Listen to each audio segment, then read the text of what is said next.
Hi, everyone. Good evening. And thank you so much for joining us today on our first ever webinar on postgrad scholarships available to Sri Lankans. We're really excited to have you share this information with you and have you here and interact with you. And we have a lot to get through, so we're just gonna get right to it. So just a little bit of housekeeping before we start. We just wanted to let you know that this webinar is being streamed live on our YouTube channel right now. But don't worry, it doesn't mean that you'll be recorded every second of this webinar. It just means that if you turn on your video and unmute yourself, you will be seen as a speaker. So just keep in mind when if and when you decide to do that. If you are not comfortable with being recorded, you can always use the Q&A section. As you can see, there's a separate Q&A section on this Zoom meeting. Please use that section for whatever questions or clarifications that you wanted to make. But other than that, after this presentation, we'll be having a Q&A session for you to verbalize your questions if you choose to do so. But yeah, we'll just get right through it. If you have any questions after this webinar, please feel free to reach out to us via email at thestriversnetwork@gmail.com, or feel free to DM us on Instagram or any of our socials. So yeah. So just a quick summary of what we'll be covering today. Our agenda for today is that basically we'll be introducing the speakers. We have a lovely lineup of scholarship holders who pursue their postgraduate studies through a named scholarship all across the globe. And then be getting into detail of each of these scholarships. We'll be covering a small overview of the scholarship alongside the eligibility criteria, what the scholarship covers, and also the evaluation criteria. So we have the MEXT scholarship in Japan, the Schwarzman scholarship in China, the Rhodes scholarship in the UK, the Gates Cambridge scholarship in the UK, the Chevening scholarship in the UK, the Commonwealth Shared scholarship in the UK, the Erasmus Mundus scholarship in the EU, the Fulbright scholarship in the US, and lastly, the Knight-Hennessy scholarship in the US. After this section, we'll basically be going through another list of other scholarships that you can look at and research more. We won't be getting into detail about on these scholarships, but feel free to ask any questions you might have about each of these scholarships. And then towards the end, we'll be sharing a few general tips that you can incorporate in your application process, how to approach the application process, how to approach your essays, things of that nature. And lastly, we'll be introducing you to our main support scheme for postgraduate applicants in Sri Lanka, the Postgrad Pipeline by the Strivers Network, and how you can get involved as well. And then after this presentation, we'll be having a very short Q&A session, depending on how much time we have. So yeah, moving right to it. A quick introduction to the Strivers Network. Basically, we started in 2021 as like 5 kids who had just gotten into colleges around the world, and we saw it as a huge opportunity that a lot of people didn't know about, especially coming from public schools. So we decided to do something about it, and we were inspired by college access programs that already existed, mainly in Africa, and we decided to bring that to Sri Lanka. And in terms of our impact over the past 3 years, we've gotten our scholars mainly. So over the past 3 years, we've mainly been supporting high school students in their undergraduate applications, and they've gotten over $4 million worth of scholarships and financial aid to universities all around the world, including MIT, Oxford, the National University of Singapore, and so on. And I will be your moderator for today. I am Rivi Vijaysekar. I am the co-founder and executive director of the Strivers Network. And without further ado, let's get into introducing to you our speakers, whom we are very excited to introduce to you. So they've gone through the complicated application process to a variety of highly competitive postgraduate scholarships around the world. And some of them, in fact, are the first, if not the only Sri Lankans to be awarded these scholarships. So I'm just going to get right to it. And first we have Malvina Jayawardena. Malvina, if you can just introduce yourself to us. Yeah, hi Rivi, can you hear me? I hope I'm audible. Rivi, am I audible? Yes, you're audible. Malvina, I'm not sure Okay. you're audible. I think the others can hear me, right? Oh, okay, right. Yeah, I can hear you now. Yeah. Okay, Yeah. okay. So, hi everyone, my name is Malvina Jayawardena, and so I'm very excited to be a part of the Strivers Network and to be here today. So, to briefly introduce myself, I studied BA Economics in 2016 in India, and that is also under the ICCR scholarship. So, that was at Ferguson College, which is a college under the Pune University. And I did my master's in Japan, which is under the MEXT scholarship. So I did it in Yamaguchi University in 2019, from 2019 to 2021. So it was a master in public administration with a focus on economics. And right now I work as a project officer at Connect to Care, and I'm a part of the Presidential Secretariat Support Unit, funded by the Gates Foundation. So I think I'll talk a bit more about the scholarship in the upcoming slides. So we can move on to the next person, right, Rivi? Yeah, thanks, Malvina. And next we have Sachin the Pilapitiya. Hi everyone. You can hear me, right? Ravi? Yeah, thanks. Right, perfect. So thank you again for this opportunity to talk about the Schwarzman scholarship. But as Malvina said, that comes later. Today, introduce myself. So I just graduated from New York University, Abu Dhabi. So I just completed my bachelor in economics with a minor in political science. And I will be starting the Schwarzman scholarship. So I will be going to China in August. So unlike the other speakers, I can't talk about the program experience since I have not experienced it yet. But I can talk about the application process, which I will do soon. But yeah, so basically, I'm just out of college and I'm doing some research with some professors in the field of international political economy at the moment. But yeah, happy to talk about the scholarship soon. Thanks, Sachinta. And without further ado, to our next presenter, we have Raveen Karyasan. Hey everyone, it's a pleasure to be here. My name is Raveen. I graduated in 2022 from the University of Pennsylvania. I've done a bunch of things. So I have a bachelor's in bioengineering. I have a second bachelor's in finance and entrepreneurship from the Wharton School.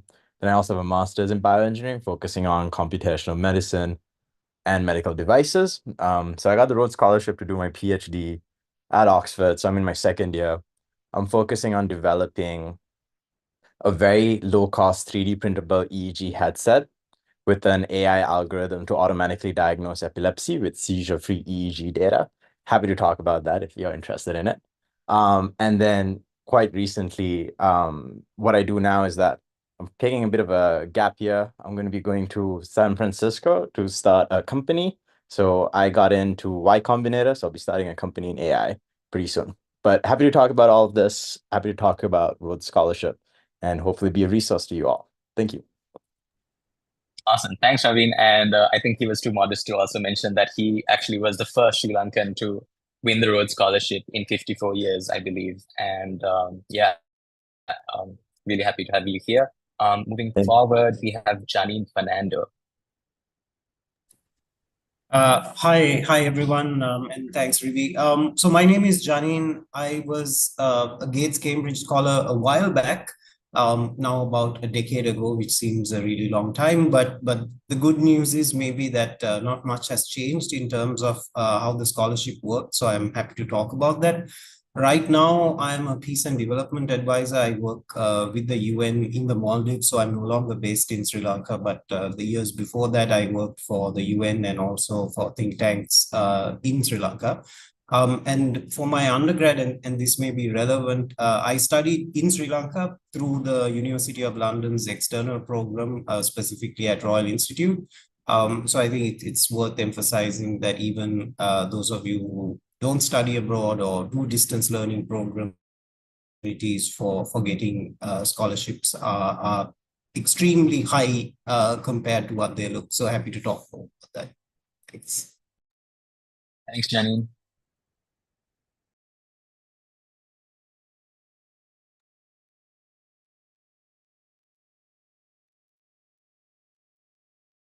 Rivi, should I go ahead or? Go ahead. Yeah. Thanks, Hi, Nalanga. I'm Nalanga, and I am currently working as a learning and development manager for Verite Research in Colombo, but I'm based in Kandy. I'm a full-time lecturer in psychology, and on the side, I also do a behavioral psychology consultant project with a consultancy firm in the UK. And I studied at the University of Oxford with a Chevening scholarship. I studied cognitive and evolutionary anthropology, which is a bit of a niche sort of area of study. But I'm happy to speak more about it if you're interested. And thank you very much for inviting me to today's panel.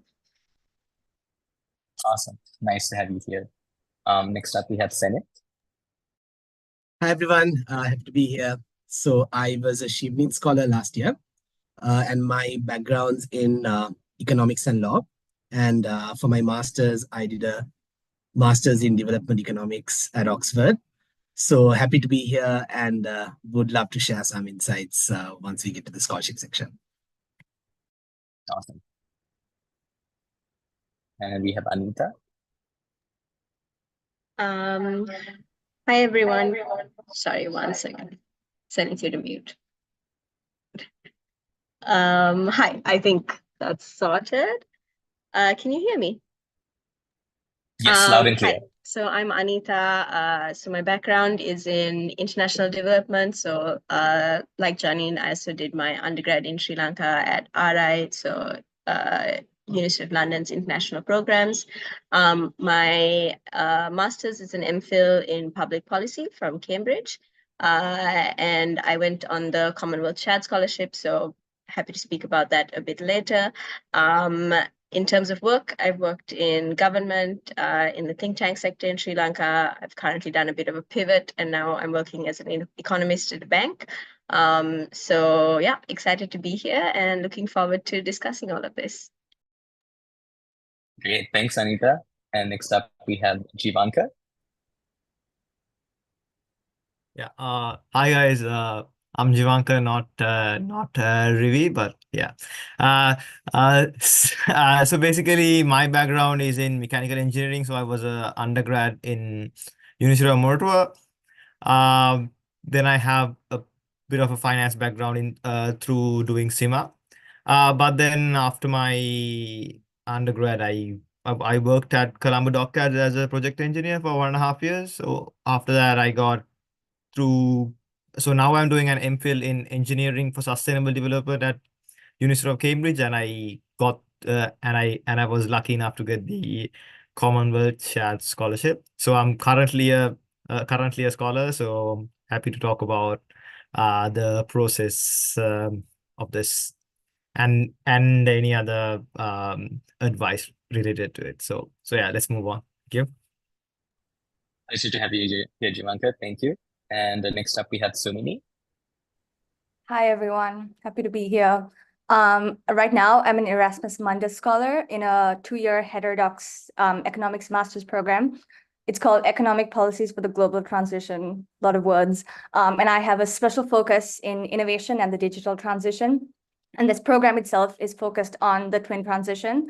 And I just finished up my first year at the University of Turin in Italy.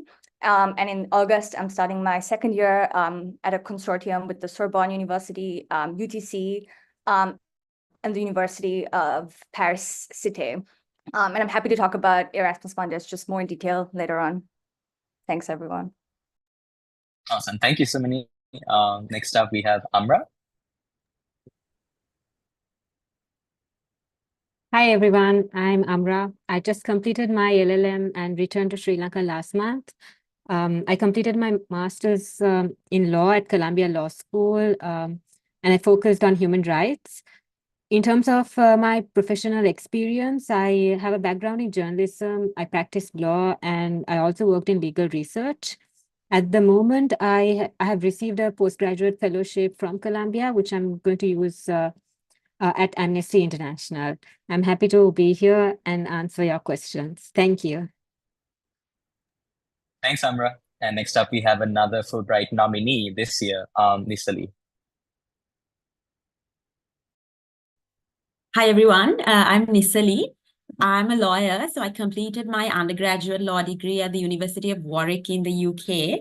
I have received a Fulbright scholarship to commence an LLM at the University of California, Los Angeles in the US later this year in August.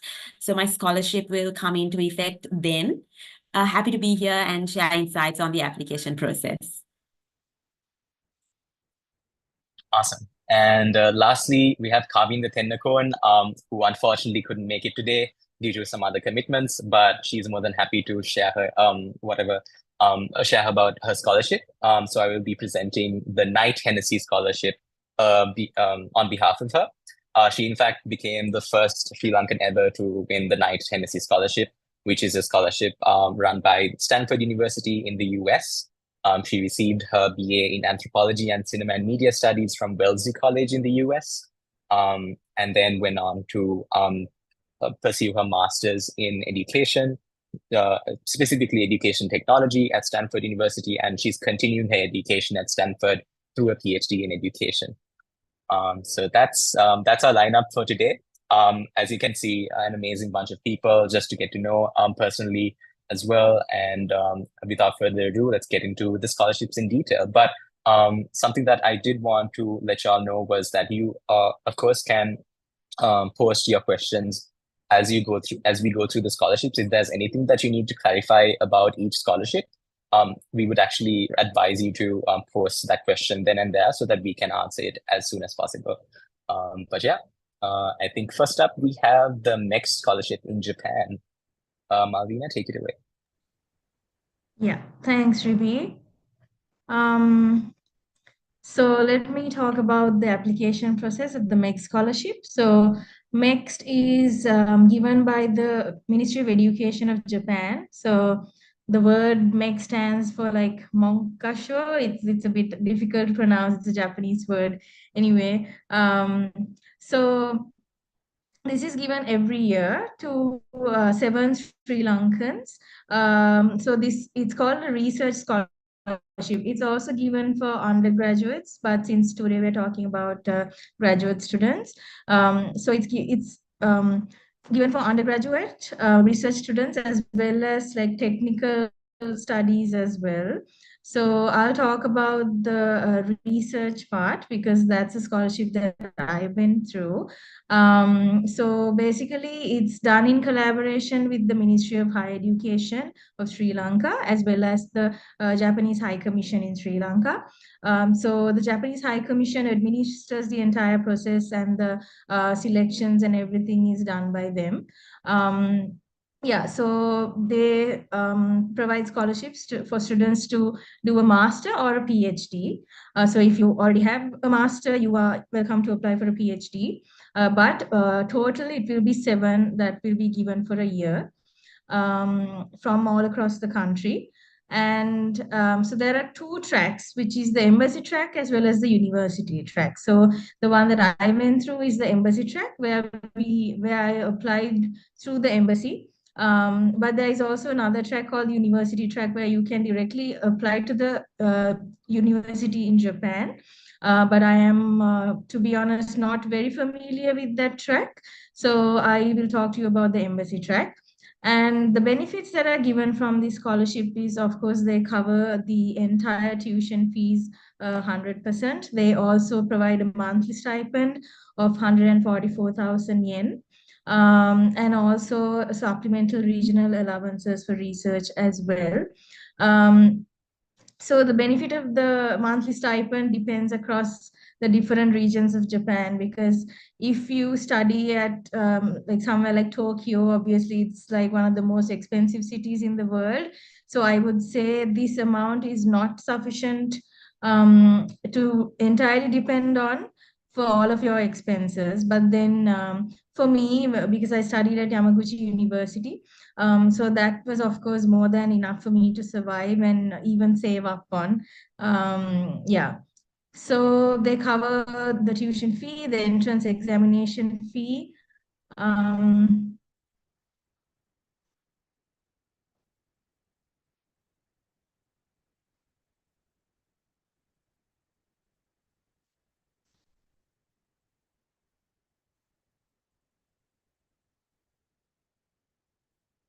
I think Sorry about that it technical stopped sharing difficulty, slides. guys.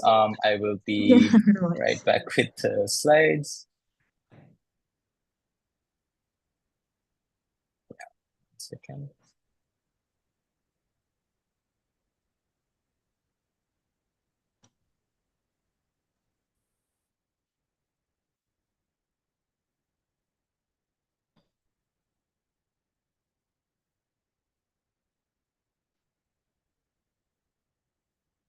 Yeah, so sorry, as I was saying, tuition fees is entirely covered, a month stipend is given, and entrance fees are also paid. And also they provide your flight tickets, which is the first flight ticket and the last flight ticket when you complete the scholarship and come back home. Moving on. Yeah. So in terms of eligibility, you need to be below 35 years of age to apply for this scholarship as of April. And you need to have minimum C pass at GC advanced levels for all your subjects. And so they have now changed the rule to you need to have a 4-year bachelor's degree, but then it used to be 16 years of education. But I noticed as of late they've changed this rule to 4 years. So and you need to have a minimum of um, a minimum of 2.1 to apply for the scholarship, and a second upper division degree for your bachelor's.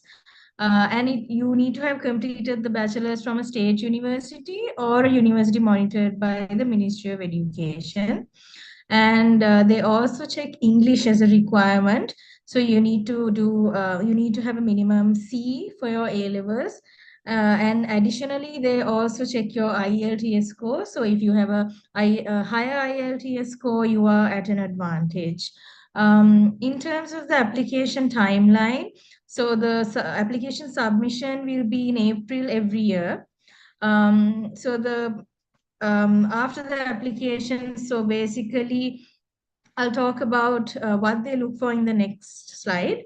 But for now, once you submit the application with all the relevant documents, if you get through the first step, they will call you for a written exam. So that will be around June.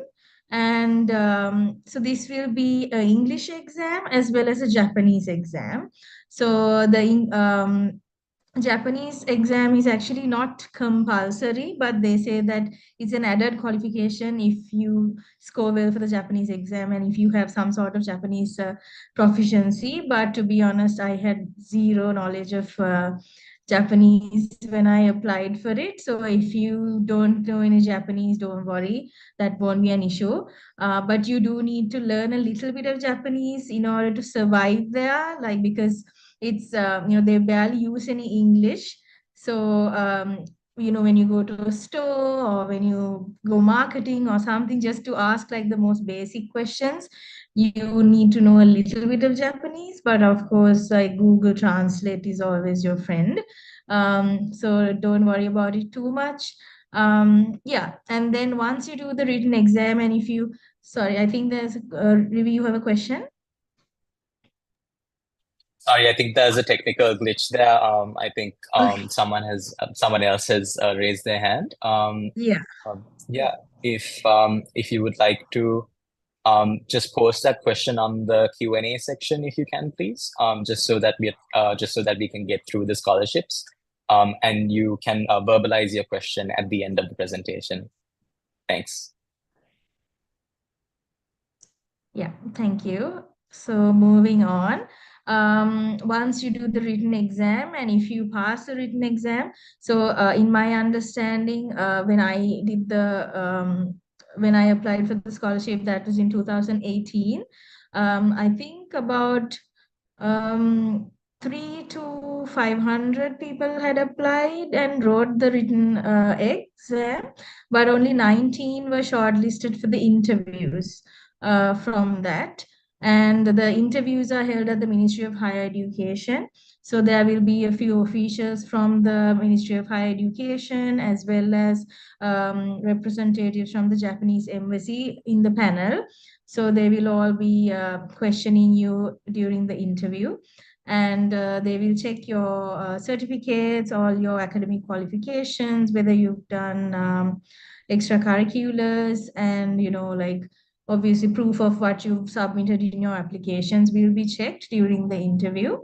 And so that was conducted in July, and we were given the results in late July as well. And then so in the MEXT scholarship, it goes as like first screening passed if you get selected from the embassy, and then they provide you letters of acceptance and like basically confirmation that you passed the first screening of the scholarship. And then you have to apply to universities on your own. So anywhere in Japan you can apply, and then so there's an option in each university called the MEXT scholar application process. So because it's different from a normal application process, so if you pass the first screening, you can apply through the MEXT application process and submit the documents that you have already received from the embassy. And then if you get selected from those universities, they will give you a letter of acceptance that the university has accepted you. And then you get to submit it to the embassy. So you can only submit 3 choices. You can give your top 3 choices for the universities that have selected you. And it's up to the embassy at the end to decide which university you will be going to out of those 3. So yes, I had 3, one in Tokyo, one in Kyoto, and the Yamaguchi was actually my 3rd choice, but that's what I ended up getting. But of course, it was an amazing experience. So I highly recommend any of you to apply for this scholarship, and I'm more than happy to help you through the process. I think we have one more slide, right, Rivi? Yeah, Yes, so the this is evaluation. this is the evaluation criteria for the scholarship, basically. Previous slide, please. No, I can see the next one. Yeah, okay. So basically what they check is academic excellence, your grades during your bachelor's, your school, any other awards you've received, if you've done any sports, any other extracurricular achievements, English language proficiency, Japanese language proficiency is an added bonus, but not compulsory, as I mentioned. And also, of course, your interview performance as well. Sorry, I just saw your question. Application process for undergraduates. Yes, it's a little bit different for undergraduates because I think they need to go through like from what I saw recently, they can apply through the maths stream, and then they can study like maths as well as science. But they need to write exams for like maths, science, biology, and so many different subjects as far as I know. And it's a little bit more difficult because I think they do need to know more Japanese if you apply for the undergraduate scholarship. So those 2 things are a little bit different in terms of the undergraduate and graduate process. In the graduate degree, like my degree was entirely in English. So we didn't really have to worry about the language. It's recommended to study Japanese just to survive there, but it's not 100%, a necessity to know the language. Yeah, so I think that sums up the application process of the MEXT scholarship. Rivi, is there anything else you would like me to add? Thanks, Malvina. Not in particular, but if, of course, if anyone is interested in the MEXT scholarship particularly, or just studying in Japan, and you'd like to ask Malvina a question in the future, please feel free to email us at thestriversnetwork at gmail.com, and we'll be sure to connect her with those questions. Thanks. Yeah, thank you so much.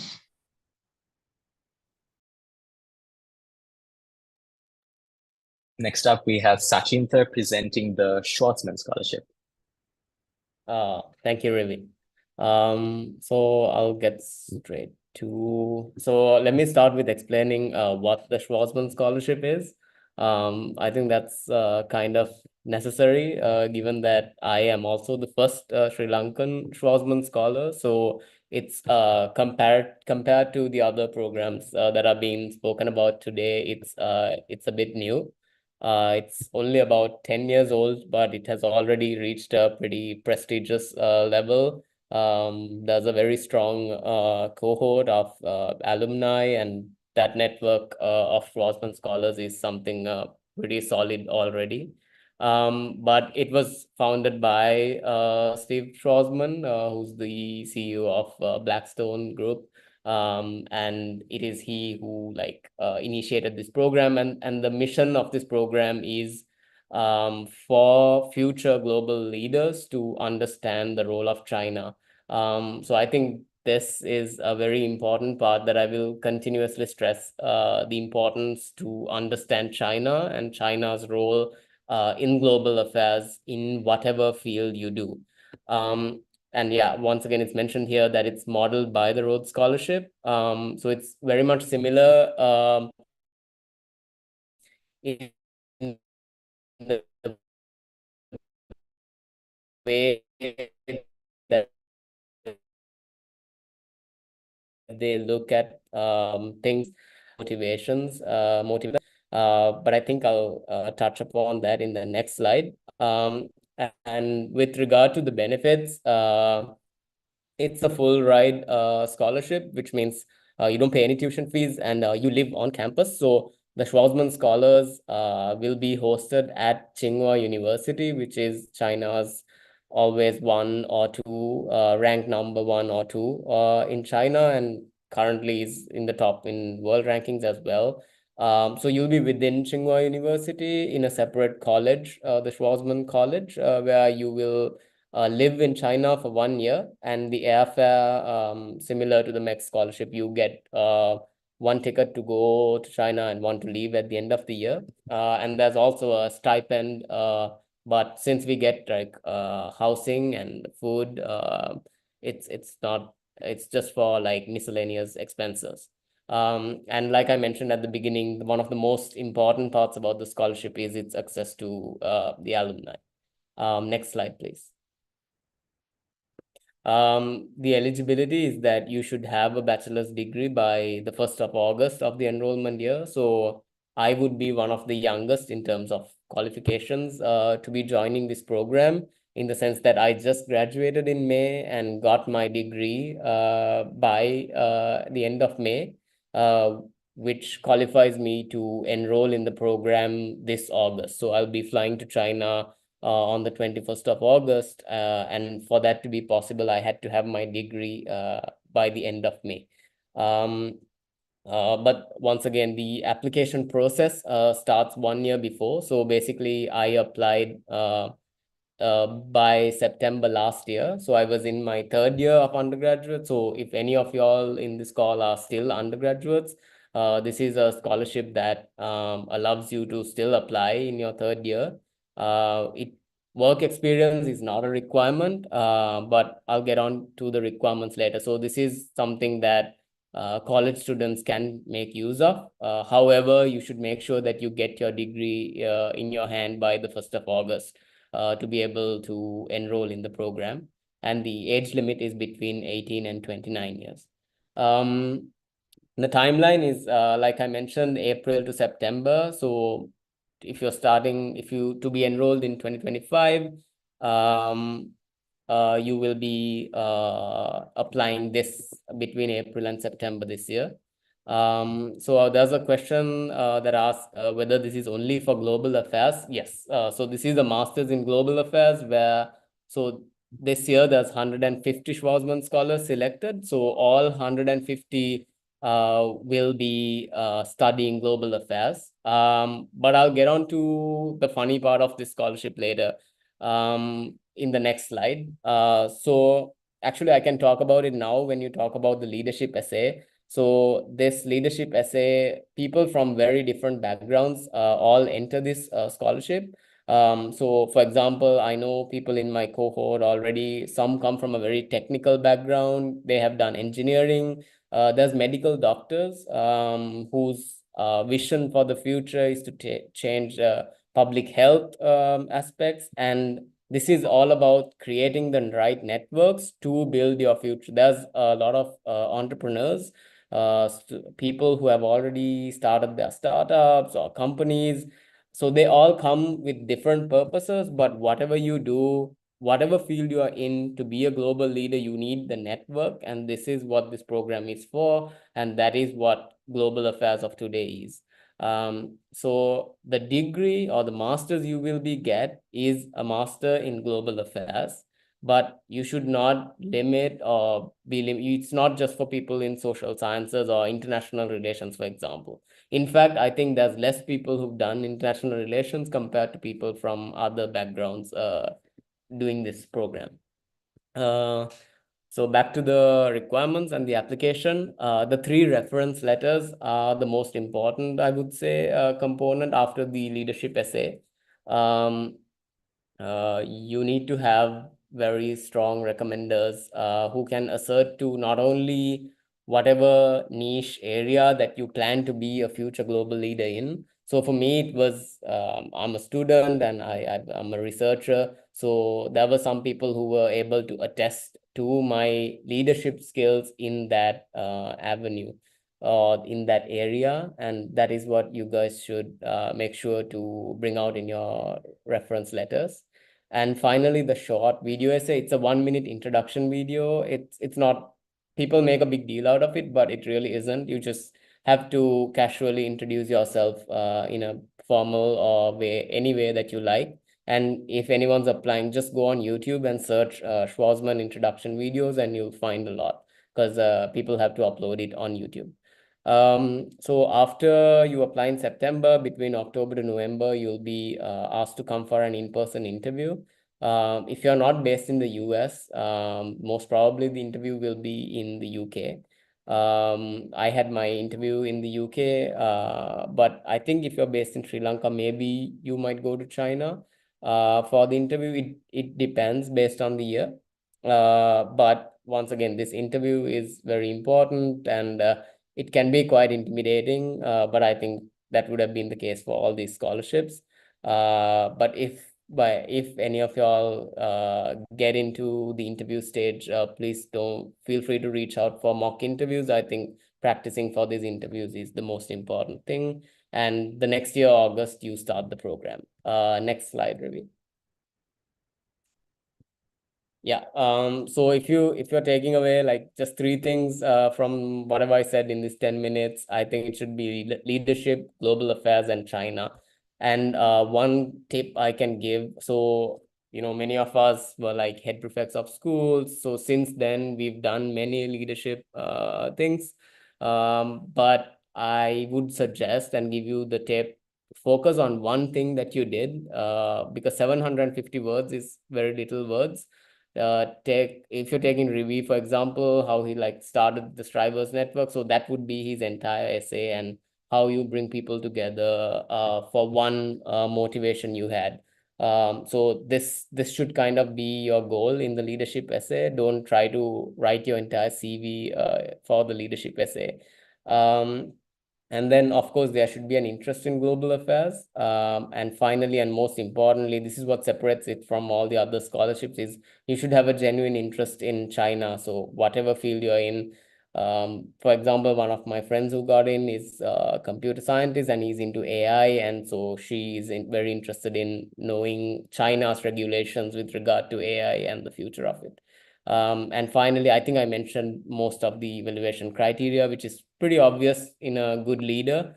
But just to list it out, the leadership abilities, character, integrity, empathy, open mind, yeah, all of this. So you don't have to have all of this, obviously, but these should be brought out evenly across all your essays and recommendations. And with that, you'll be fine. And once again, if anyone needs any help with the essays or have any other questions, please feel free to reach out. Good luck and thank you. Thanks, Achinta. Someone had asked a question about whether they cover the airfare for the interview process. Yes, they fund everything. Yeah. Awesome. Cool. Thanks, Achinta. I guess without further ado, let's get into the next scholarship. That brings to an end our scholarships based in Asia, and we're going to move towards presenting the scholarships that are offered in the UK. So yeah. Starting off with the Rhodes Scholarship presented by Ravi. Ravi, you're muted. Yeah, I realized. But hey, thank you so much. Hopefully that'll break the ice. So with the Rhodes Scholarship, it is a fairly old scholarship. It's probably one of the oldest, if not the oldest. And it's designed for individuals to come study at Oxford, and it's only for Oxford, where you choose to do any of the graduate programs, with the exception being that you can't do the graduate entry for medicine. There's like 2 or 3 other exceptions, but you can find that on the website. And it's designed for, and the scholarship is unique in the sense that it's broken into constituencies. So you'd apply from an eligible constituency. If you are a Sri Lankan citizen, like I am, the only constituency that you are eligible to apply for is the global constituency, which typically has 2 spots available from all the other applicants that aren't applying from their own constituencies. So it's a very competitive scholarship. It's kind of tough to kind of gauge what they want each time. So there's a fair amount of luck at play when you're doing the scholarship application. It is a very constructive application. I kind of encourage anyone who's thinking of going to the UK to apply for the Rhodes, just for the process of getting to know yourself better. And why I say that is that this is the first time in my life where I really had to sit down with a pen and paper and really figure out what I wanted to do with the rest of my life. And my first piece of advice is, when you're writing the scholarship application, it's kind of unique. Like, you're not trying to like fit a mold to get the scholarship, but rather you need to showcase your story with absolute conviction. And to have that conviction, you really have to know what you want to do in life. And it can't be something that you think would be good. Like, you have to really believe that this is something you are meant to contribute to society for. So with that said, so what are some of the benefits of getting the Rhodes Scholarship? They practically cover everything, including airfare for you to come into the UK and leave the UK. They come pick you up from the airport. All of that is all done by the Rhodes. They pay for your tuition. They give you a stipend. This year it is about £19,000. It only keeps increasing every year by, I believe, 3 or 4%. So they kind of match inflation, and they have a lot of assistance schemes. Especially when there was like the gas heating crisis in the UK, they actually gave us a little bit more money so that we wouldn't be freezing ourselves. They pay for health insurance, everything. So it's very well covered.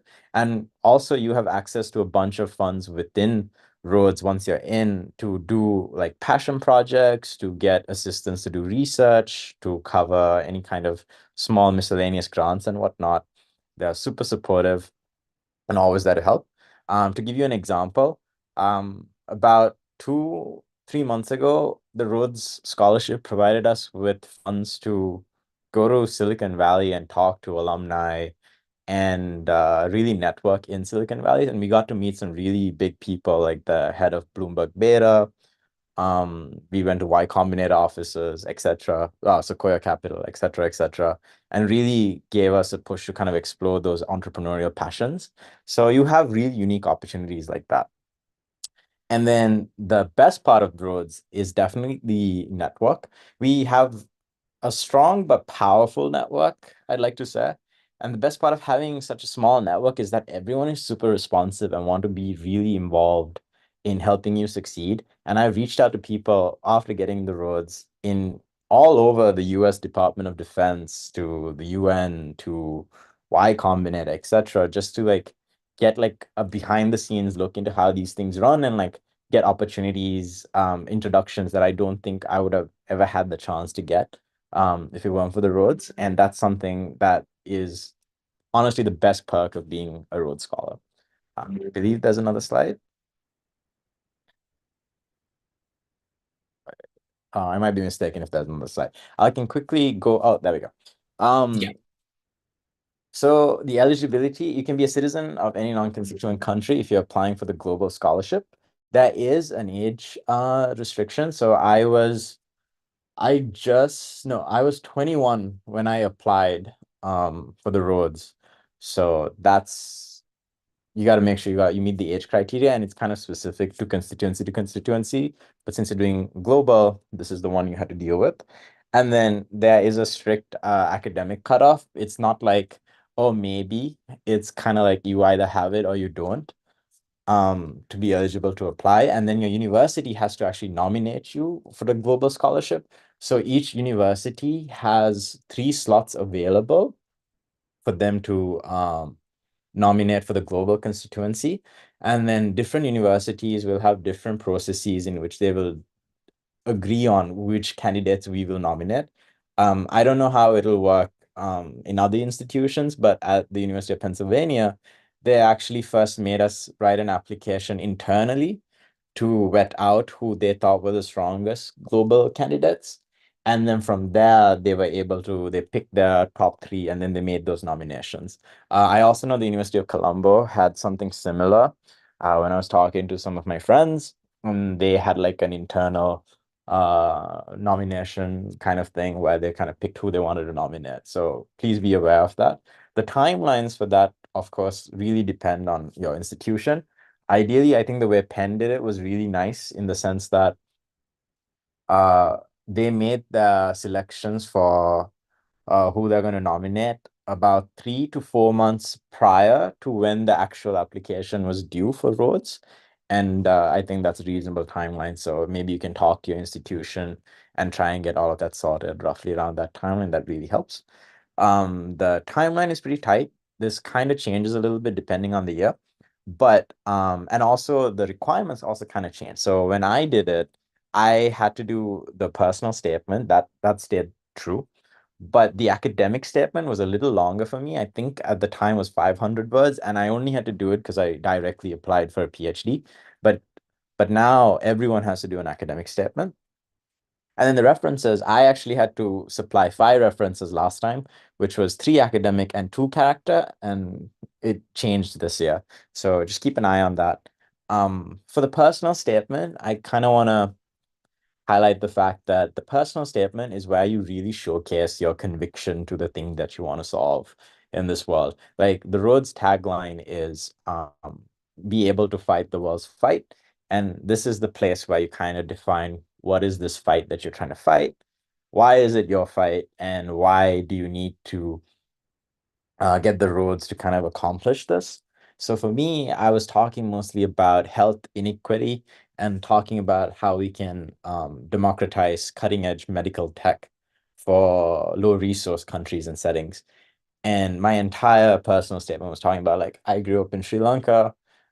We have universal free healthcare. It is a noble cause, but it was quagmired by a bunch of different factors, and kind of wanted to fix that because I see how it really impacts people on a day-to-day, et cetera, and et cetera. And at the end of the day, people had to come to a decision of like, oh, are we gonna let somebody suffer? Like, for example, if you want to save someone, some people have that hard choice of having to decide, are we going to spend more money trying to save someone, or do we just call it quits so that there's not going to be a financial burden for the rest of the family? And that's something I think is ridiculous, and it's not a decision that anyone should have to make. So, and kind of wanted to be part of trying to fix that problem.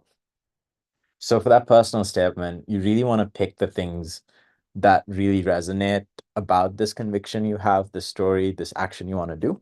And I think I'll share with you one piece of advice that really reshaped the way I thought about how I should write my personal statement, which was you cannot connect the dots looking forward. You can only connect the dots looking backwards.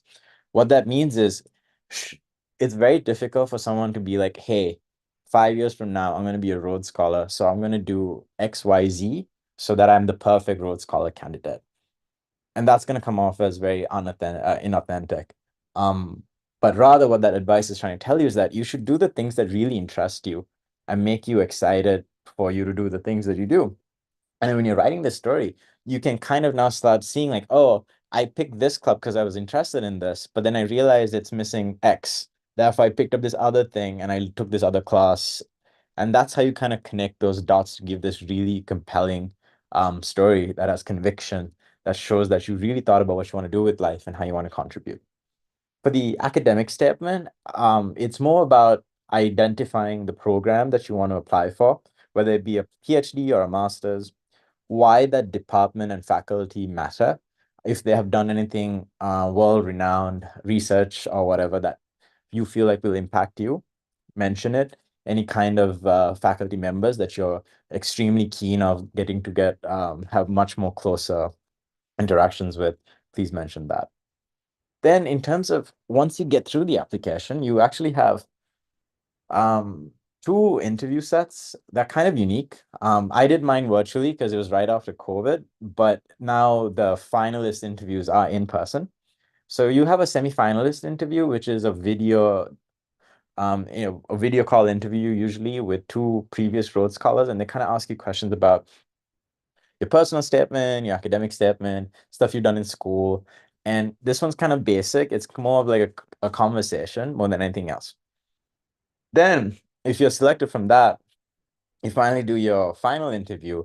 And for this, they've started flying out the finalists over to Oxford. And it's a 3-day affair. And they kind of fly you out for like, I believe 4 or 5 days. I'm not 100% sure if they cover airfare. I haven't really spoken to anyone recently about it, but I feel like they do. Or at the very least, they will provide some sort of financial assistance if you plead your case and make sure that you're able to attend. The Rhodes is not really restrictive in any of that. But you come in, you have a 3-day affair. The first day you kind of get introduced, get a tour of Rhodes House, a little tour of Oxford.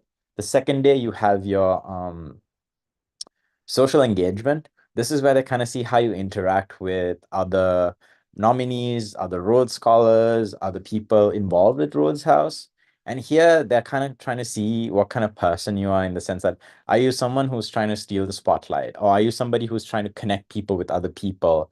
Are you trying to create conversation? Do you provide a space for people who might be typically introverted to suggest their ideas? So they want to see somebody who really cares about their fellow human beings, is willing to nurture conversations, have difficult conversations, but be respectful. And then you get allotted to a panel interview, and this is the final interview where it's you with a panelist of 5 to 8 individuals who are involved with Rhodes House. They could be former Rhodes Scholars, and they ask you very heavy-hitting questions, and it really depends on what you wrote in your application and who's on the panel or who's taking charge of the panel. I can only speak to my interview process, but they asked me a lot of questions that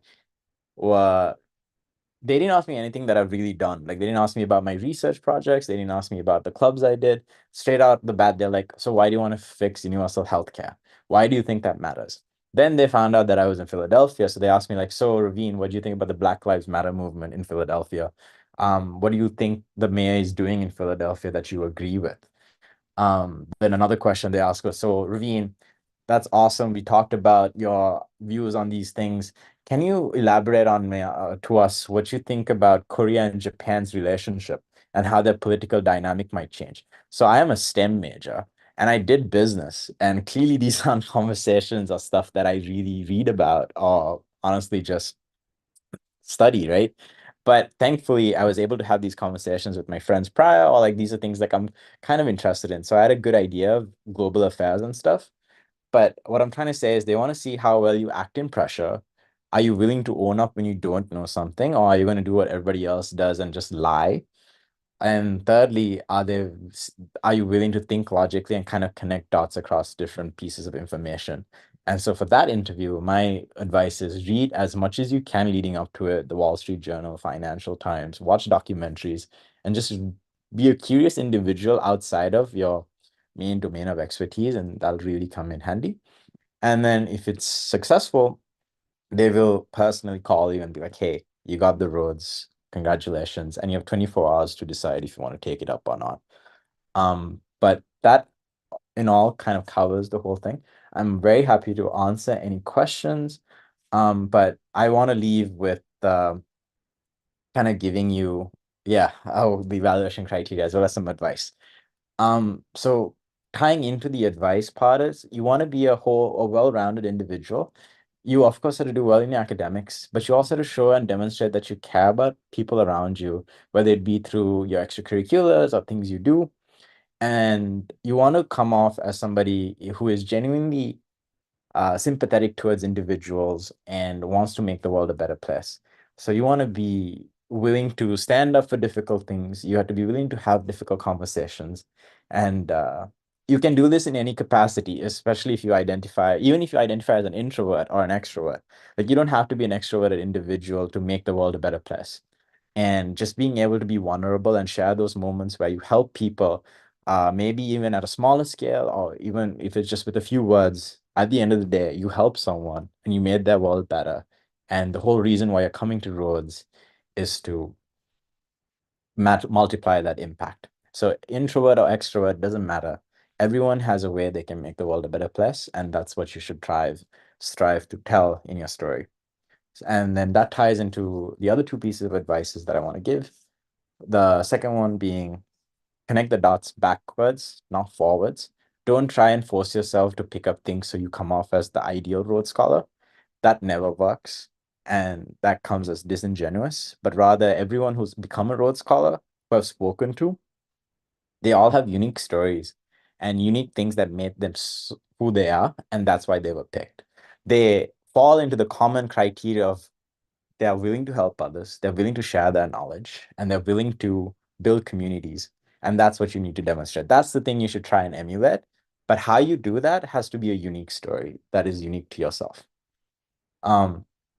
And finally, it is treat the application process as something that is inward looking. I spent multiple days / weeks just sitting in a room writing down what I thought I wanted in life, and treat it as the time in life where you get to reflect on how you're going to structure the rest of your life. And if you do that with honesty and actual care, it'll come across. And even if you do or do not get the scholarship, you have done yourself a huge favor by, as a 20-year-old or 20-something-year-old, you've actually sat down and figured out what you want to do with the rest of your life instead of waiting till you're 40 or 50, being like, oh crap, I don't know why I did that. I wish I did something else. So do not think that the scholarship is anywhere prohibitive in its access. It is a boon to be able to do the scholarship, and the process in itself will yield a lot of benefits. And I wish you all the very best and have all the luck in the world. Please feel free to reach out to me at any point in time to help you with your scholarship applications or just to talk. But it is an application that I think is worth applying, is putting in if you're considering the UCAT. It'll change your life. Thanks, Raveen. That was a very inspiring few nuggets of wisdom there. Something that really stuck with me was the fact that like you should just apply for the sake of applying as well, just like in terms of like what you get out of just applying. I think it takes a certain level of like self-reflection and emotional maturity to be able to like articulate yourself and apply yourself to like different values. And I'm gonna ask you to stick around for just a bit. We're going to quickly go over a cup. You've gotten quite a few questions since you started. So first one, if an applicant has 2 degrees, how will the eligibility be considered? Oh, so when you said 2 degrees, are we talking about, so for the eligibility degree, for the eligibility part, then you would kind of fall into the age category. So I think the age is the most important part of the category. And then whatever degrees you have wouldn't matter. So when I applied, I was applying with prospectively having 3 degrees, but the application was fine because it was the age that really mattered. So age first as the first criteria. Yeah, so I think what they were asking might have been like if you can apply for a postgraduate degree after you've already completed one postgraduate degree or one or more.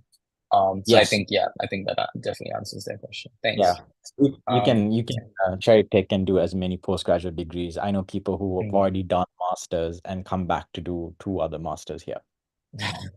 Nice. So the second question is the importance of having the IELTS or the TOEFL exam, like the English testing. Yeah. Is that a requirement or?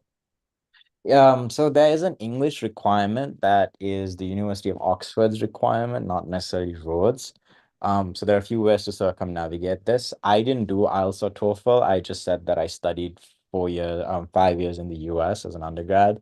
And then I also did my schooling primarily in English and got a letter from Rhodes Trust saying that, yep, we believe he has good English. The University of Oxford. I think this is a more general question that applies to like all scholarships in general. That I will be sure to address in the Q&A session at the end of the presentation. So stick around for that. But thank you for your question. Just 2 more. Did you consider applying for any other scholarships, or was it only the Rhodes? If so, why? Oh, got you. So Rhodes was the first fellowship application I applied to.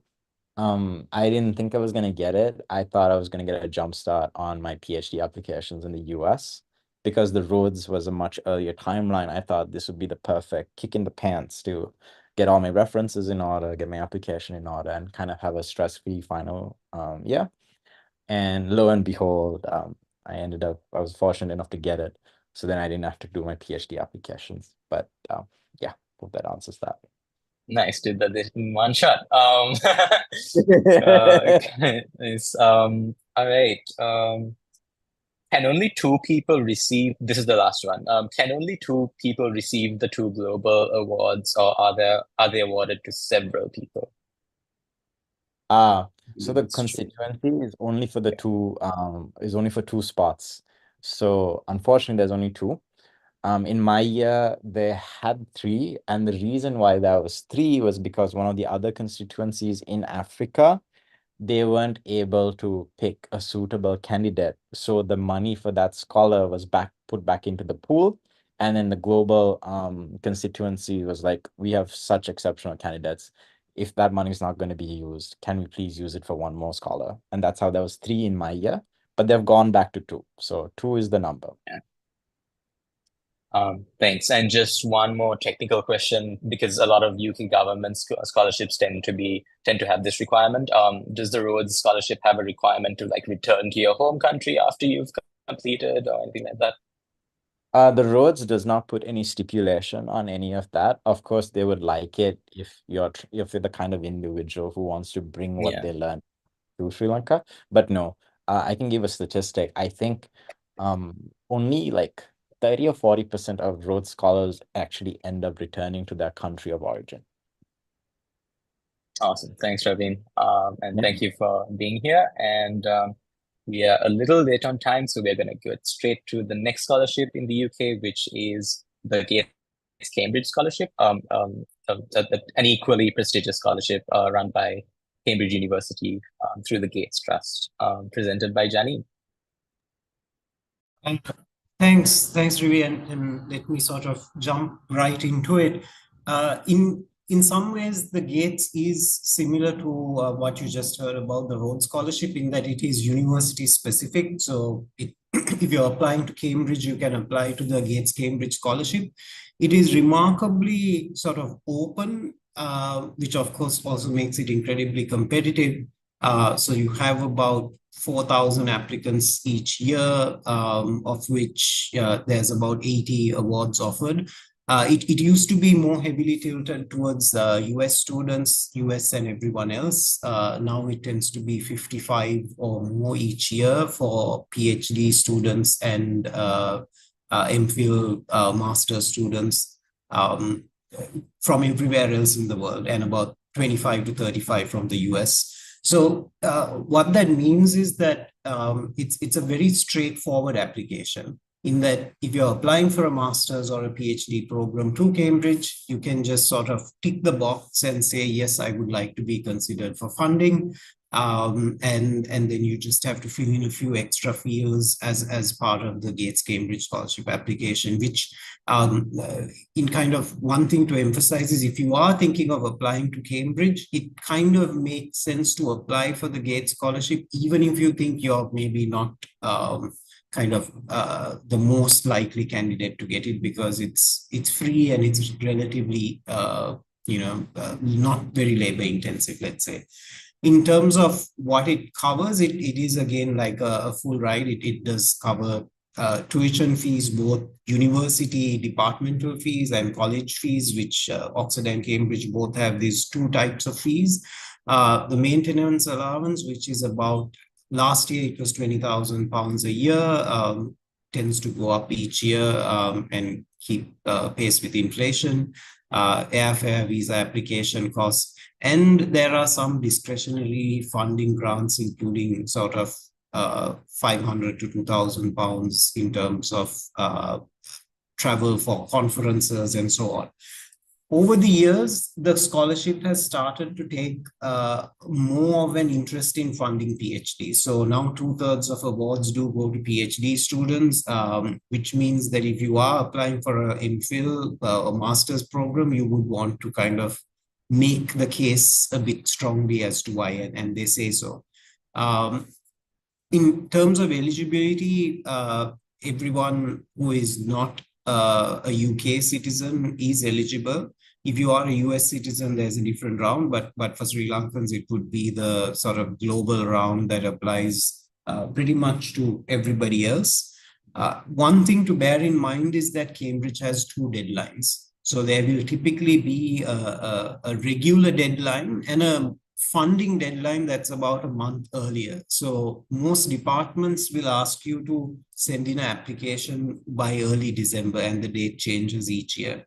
So that's something to watch out for, because even though your department's final deadline for applications may be in January, you may find that the funding deadline was actually a month earlier. So you don't want to miss that. I almost did. So this is something to kind of keep an eye out, that your department might have two deadlines, and to be considered for funding is usually the earlier one. As a general practice, it would always make sense to apply for the earlier one. Sorry, could we go on to the next? And in terms of what's eligible, almost all PhDs and master's programs, MBAs are a notable exception now. They used to be eligible, they no longer are. So as you can see, the application timeline is September to December. And what the application itself constitutes, and this is important, is that the scholarship sees your entire application. So even if there's only this one 3,000 character, which is about 500 words, statement, they review your entire application in its entirety. So it doesn't make sense, for example, to try and tailor your application to the asks and criteria of different scholarships. You should, consider it as a whole, and you should just kind of present an authentic self rather than a tailored to scholarship self, because your scholarship application review board basically does review all of your scholarship, which includes your personal statement as part of your application to your master's or PhD program, and this specific Gates statement. There's one specific reference which is specific to the Gates scholarship. The other two are simply your academic referees that might go to every other program, every other scholarship you apply for as well. So I would say one thing about the Gates reference, it's not necessarily about having the most impressive person profile. It helps to have someone who has an impressive profile themselves, but it is not that. What you should focus on is really finding someone who can speak to who you are and knows you and your abilities, rather than the kind of the weight of the referee, because it is meant to be personal, not related but personal. So it should be someone who can speak to your work, your motivations, your academics, rather than someone who would write a generic reference. So that is quite significant. And it is the only other sort of additional piece of information the people reviewing your application have, other than the scholarship statement. One thing to remember about the GATES is that it's a two-step process, which is what makes it particularly difficult in terms of competitiveness. The first is that you're first nominated by your department. So the GATES scholarship never sees your application unless your department nominates you. And for your department to nominate you, what that means is that they think that you're among the top applicants to their department. So even though there is no formal stipulation, like say, for example, saying you must have a first class, you'll find that most programs in Cambridge, if you're applying for a master's program, will say that you should have a first class to be a strong candidate. And so if you are to also be considered among the top candidates, it does make it quite unlikely that you will be considered if you don't have top grades at undergraduate. So, a very high GPA, a first class, if it was a UK or Sri Lankan system, does make a significant difference in passing that first step. First of two, because without your department's nomination, the rest doesn't matter. Now, having said that, the academic part of it is only one of sort of three criteria that the scholarship looks at. And you have others which are sort of your own motivations and reasons for that particular choice of course. And what Gates very broadly says, a commitment to improving the lives of others. And finally, a capacity for leadership. So the last two, especially a commitment to improving the lives of others and a capacity for leadership, these will come out in a way from your personal statement, your GATE specific statement, your referees, and sometimes your CV, and sometimes your research proposal as well. Some master's programs do ask for a research proposal, though typically that's a PhD thing and it's more in the academic basket. But this element is what, if you feel that compared to all other candidates around the world that might be applying, allows you to differentiate yourself and differentiate yourself quite significantly, because it's, while the academic goals are sort of comparable, once you meet that base criteria, everything else is really up to the GATE scholarship, and it's not up to your department. But your department will look at, because they also want their students to get funded over the candidates from other departments. So they also tend to pick not just the person who has the best grades, but the person who has the good enough grades, who is clearly meeting that outstanding intellectual ability category, but presents a strong fit for the other three criteria. That, for example, if you are applying for a master's course, they really do want you to make the case and say, why is it that maybe a one-year program or something even less than a year does present this kind of transformative experience? So it's a PhD, it's clear you're doing research that's important and it may be more weighted on your research proposal. But if it's a master's, like, what is it that you want to do with this degree that actually does see, you putting yourself on a pathway to improving the lives of others? And leadership potential, again, it's not really about a one-size-fits-all type of leadership. I mean, this is academia. There are many introverts in academia, and so leadership is understood to be much broader than just simply the loudest voice in the room. And there, I mean, with time considerations also, I won't go too much into the interview, but just to say that, again, once you kind of been nominated by your department, and if you are interviewed, the interview is only half an hour or typically 20 to 25 minutes, but it is extremely intensive and it goes into everything that you wrote months before in your application. They have read it like down to the last letter. So one tip is, if you're applying, make sure to save your application so that you can reference it back a few months later. And what they're trying to gauge is really how you think, not what you know. It's not about knowing facts. It's not about knowing facts about your department or your area of study. All the questions are really to understand what type of critical thinker you are and also what your motivations are. And I think it's well understood that what you're giving in terms of your life goals is an elevator pitch. It's not a perfect 5-year plan, and no one's expecting that. It's again more an assessment of how you think, what your motivations are.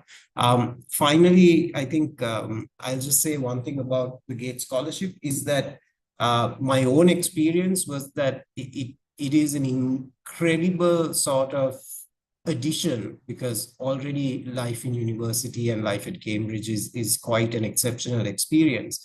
But the Gates community enhances it in so many different ways. You have your own Gates house, you have endless sort of social events that are for Gates scholars, and you end up meeting people completely outside your discipline. And like 10 years later, as a Gates scholar, some of my closest friends from my university days are PhDs who are in the sciences or in the history of art or completely different types of disciplines. And we met because we were Gates scholars and we had this kind of shared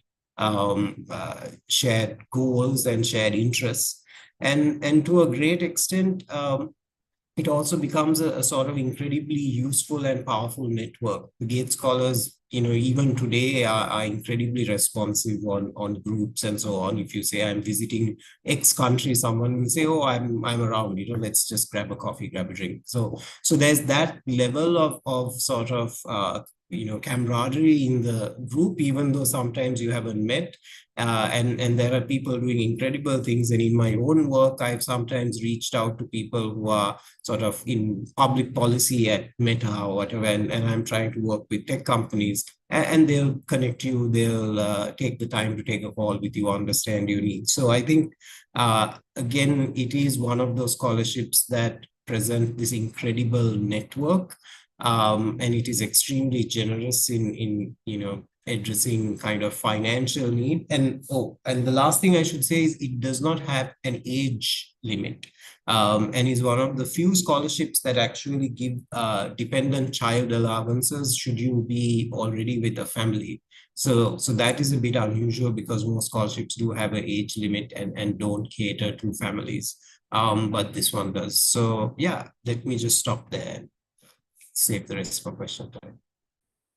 Thanks, Janine. So yeah, just two quick questions, actually three. The first being whether work experience is mandatory for applying. It is not mandatory. So there are even applicants who are just about to finish their undergrad degrees, but can sort of demonstrate that they've reached a first or the requisite GPA. But I mean, it does make you a little bit less likely to get the scholarship, but there are multiple such. Increasing work experience is useful because they've started to pivot more towards PhD applicants. So if you are going in for a master's, you really need to make the case that doing this 1 year, 10-month program is actually going to be transformative for my goals. So in that sense, work experience helps, but there is no formal requirement, and their interpretations are quite broad. So if you've been, for example, running a not-for-profit for 3 years or 4 years of undergrad, they would still see that as serious kind of demonstration of your motivations, even though you have no postgraduate work experience or very little. In my case, I was less than a year after undergrad when I applied. So it may not always matter very much. Understood. Thank you. And one last question. Okay, so we had two questions, but I think one is being answered by someone in our team, whether like the Gates Cambridge requires you to return to your country of origin, which I don't think it does. Just checking. Yeah. And the last question is whether departments only nominate people from their country. For example, if I'm a Sri Lankan citizen but I'm attending a US university, what is my path to nomination?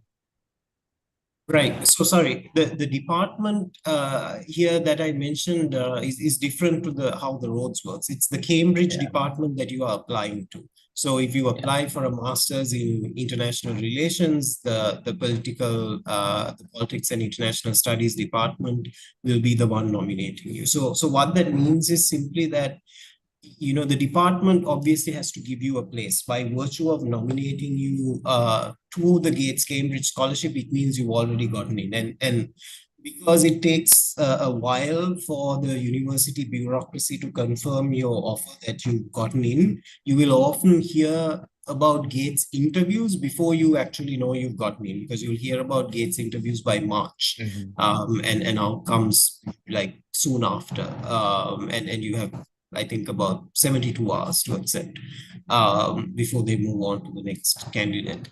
And so in that sense, it's not, it doesn't, you can do any undergrad program that, and the criteria again is very straightforward and broad. You can do pretty much most undergrad programs and be eligible as long as you are eligible for that particular course that you are applying for.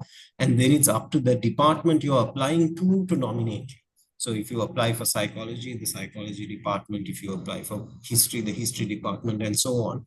These different departments are all nominating people who they think are a strong fit for their department and a strong fit for the Gates scholarship. And sometimes, you might be the most intellectually outstanding candidate, but they may not nominate you for Gates because they think you are a better fit for a different scholarship. And they may still want you there, but they may not nominate you. In other cases, there may be someone who's, published a bunch of articles, but your kind of broader CV actually makes you the person nominated. But you have no visibility or control over how that happens. You only know once you're invited to the interview that you made it that far. Awesome. Thanks, Jenny. And I think we are continuing to get a few questions, but we'll deal with them as we go along in this presentation. And I think next up we have the Chevening Scholarship presented by Nalanga and the Senate. Hi, everyone. So I'll be explaining the first few points about the Chevening Scholarship. So this too is a scholarship that is granted by the UK's government, and up until now it was managed by the FCDO, and now I think there's a discussion on whether it might be shifted to the British Council, but of course I don't think there would be any differences when it comes to applicants. So yeah, the main purpose of this scholarship is for internationals to pursue a one-year master's in the UK. Typically, this is a taught master's. And although it says 1 year, you are also able to apply to masters that are slightly shorter than 1 year. For example, at the University of Oxford, the LLM can be about 9 months. Sometimes the MPP or the Masters in Public Policy can be about 9 months as well. But these are also programs that are eligible. And if you go to the Chevening Scholarship website, they have a search tool to see if the program that you're interested in is eligible for a Chevening Scholarship. So that's a very useful tool to check your programs of interests. And then when it comes to benefits, just like many other scholarships that we had lined up today, this is also a fully funded scholarship. And for MBAs, there is a cap of £22,000 in terms of tuition fee. But in terms of the living expenses and stipends, there are no limitations even for MBA students.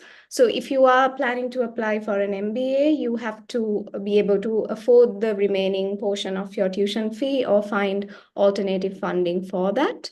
There is a monthly living stipend, and this is usually about 1,400 to 1,665.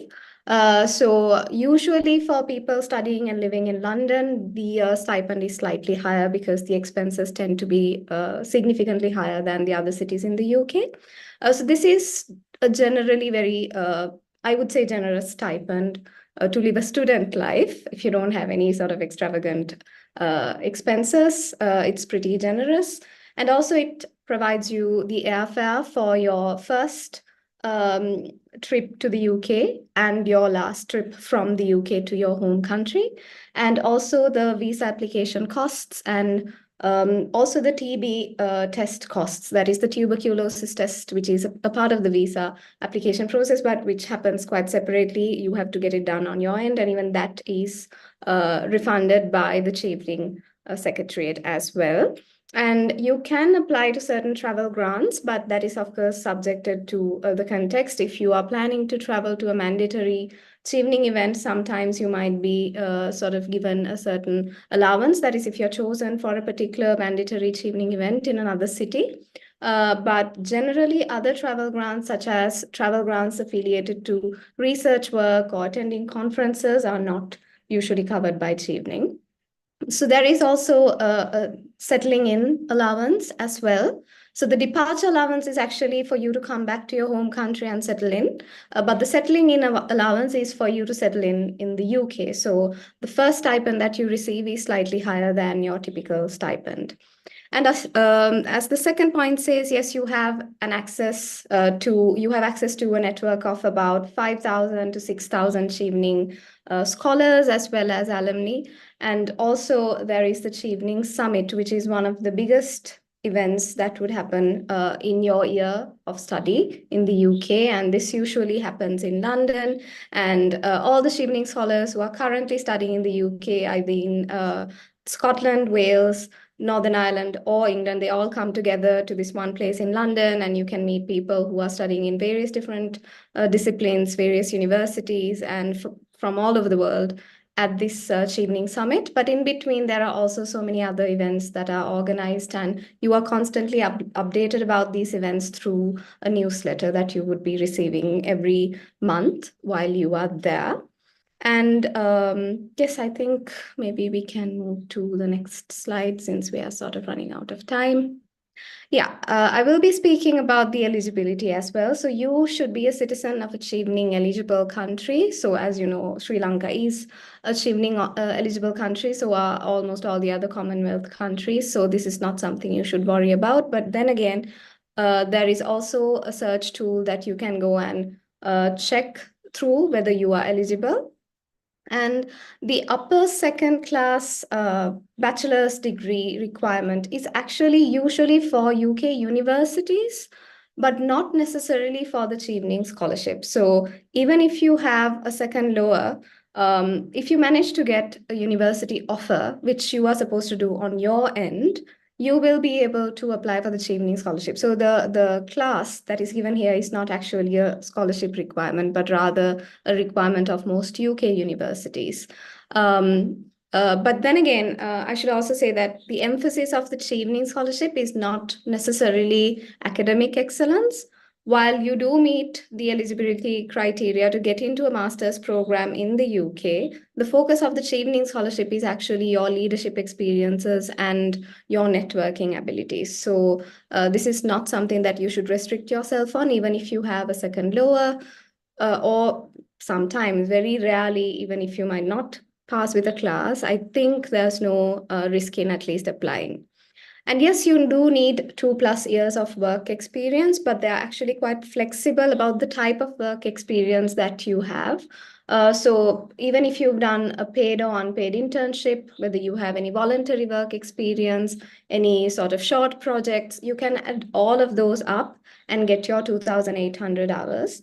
I think the only exception is if you've done an internship as a mandatory requirement of your degree, then you might need to see if that can be added. But other than that, any other work experience counts, whether you've been paid or not.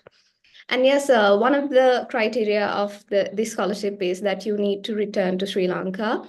In certain years, they did grant work visa for up to about 5 months. So in my year, we had work visa up to about 5 months post-study. And during this time, you can work full-time. But then again, once your visa expires, once your visa period ends, you do need to return to your home country. This is generally expected, and you need to work for 2 years. So 2 years from the end date of your scholarship, not the end date of your visa. So for our cohort, technically it was about 1.5 years of work in Sri Lanka. And you can apply to 3 courses and obtain 1 unconditional offer. So the timeline of the Chevening scholarship can be a bit tricky. You need to be a bit careful about this, because by the time you apply to the scholarship, you do not need to have any offers at all. You do not even have to have started all your university applications. You can just start with the Chevening application, and then eventually there is a deadline for you to apply to 3 universities of your choice and enter those 3 universities. And then you need to receive at least 1 unconditional offer. And at the interview, if you do get proceeded to the interview stage, you can, if you want, change your preferences, but you can't change your 3 university choices. But you can change the preference order and go for your second choice instead of the first, and likewise. So Senith, I'd like to hand it over to you to take it from here. Thanks, Nalanga. I'll keep it really short because I think we are pressed for time. So the application timeline is almost a year. So for example, if you want to start a master's program in 2025 September, you need to start the Chevening application in 2024 September, right? So like Nalanga said, I would like to emphasize that the application process for the universities is entirely separate to the application process for Chevening. So that's something that you need to keep in mind and balance, because sometimes certain universities would require you to apply by December the previous year, some are rolling. So that's something that you need to keep in mind and make sure that you balance your workload. So September to November is when you have to submit the written stage of Chevening. That means 4 essays, and also submitting your CV and filling out the general application.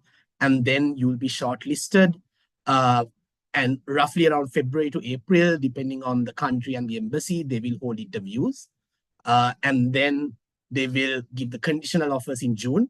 The reason why they're conditional is because after you're conditionally selected, you're supposed to give, like Nalanga said, at least 1 of your 3 offers or choices for the universities. So that's something that's really important. So strategies for choosing the 3 choices vary. Some people go for their 3 favorite universities. Some people do 1 or 2 favorite and then 1 backup. So that's something that I think you will have to strategize. Next slide, please. Yeah, thanks. So before going to this, just a couple of points. The first point is that once you have submitted your written stage, the referees that you nominate, you have to nominate 2 referees. The referees will have to submit letters only if you're shortlisted.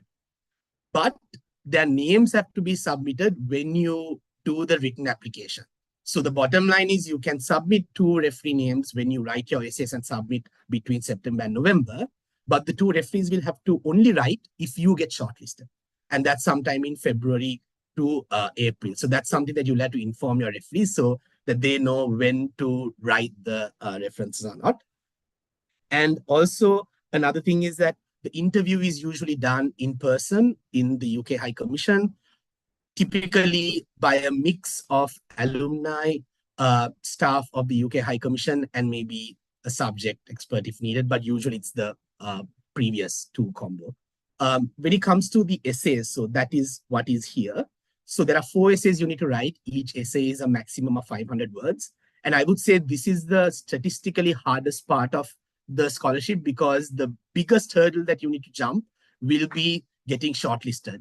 And that will be entirely dependent on the 4 essays that you write. So I would suggest putting a lot of emphasis on the 4 essays, because not only will that be a blind sort of a selection where you won't be able to speak and you won't be able to like let them know who you are other than what you write.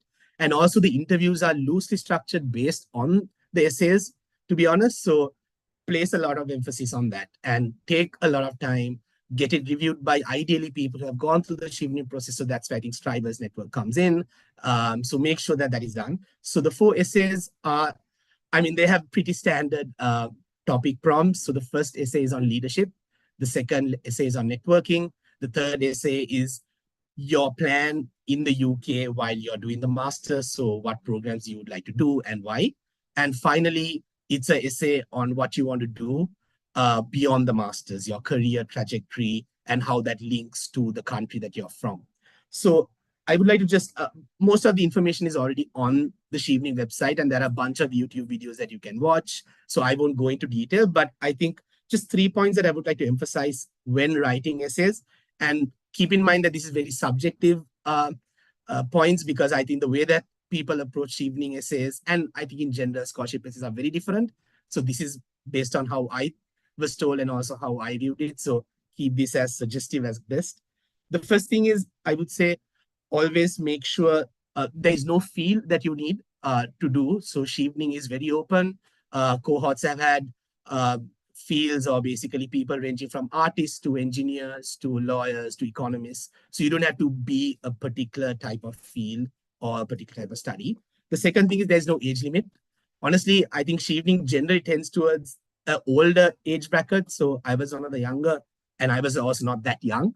So I think generally Chevening is, you can, there's no age limit. So you don't have to worry about that.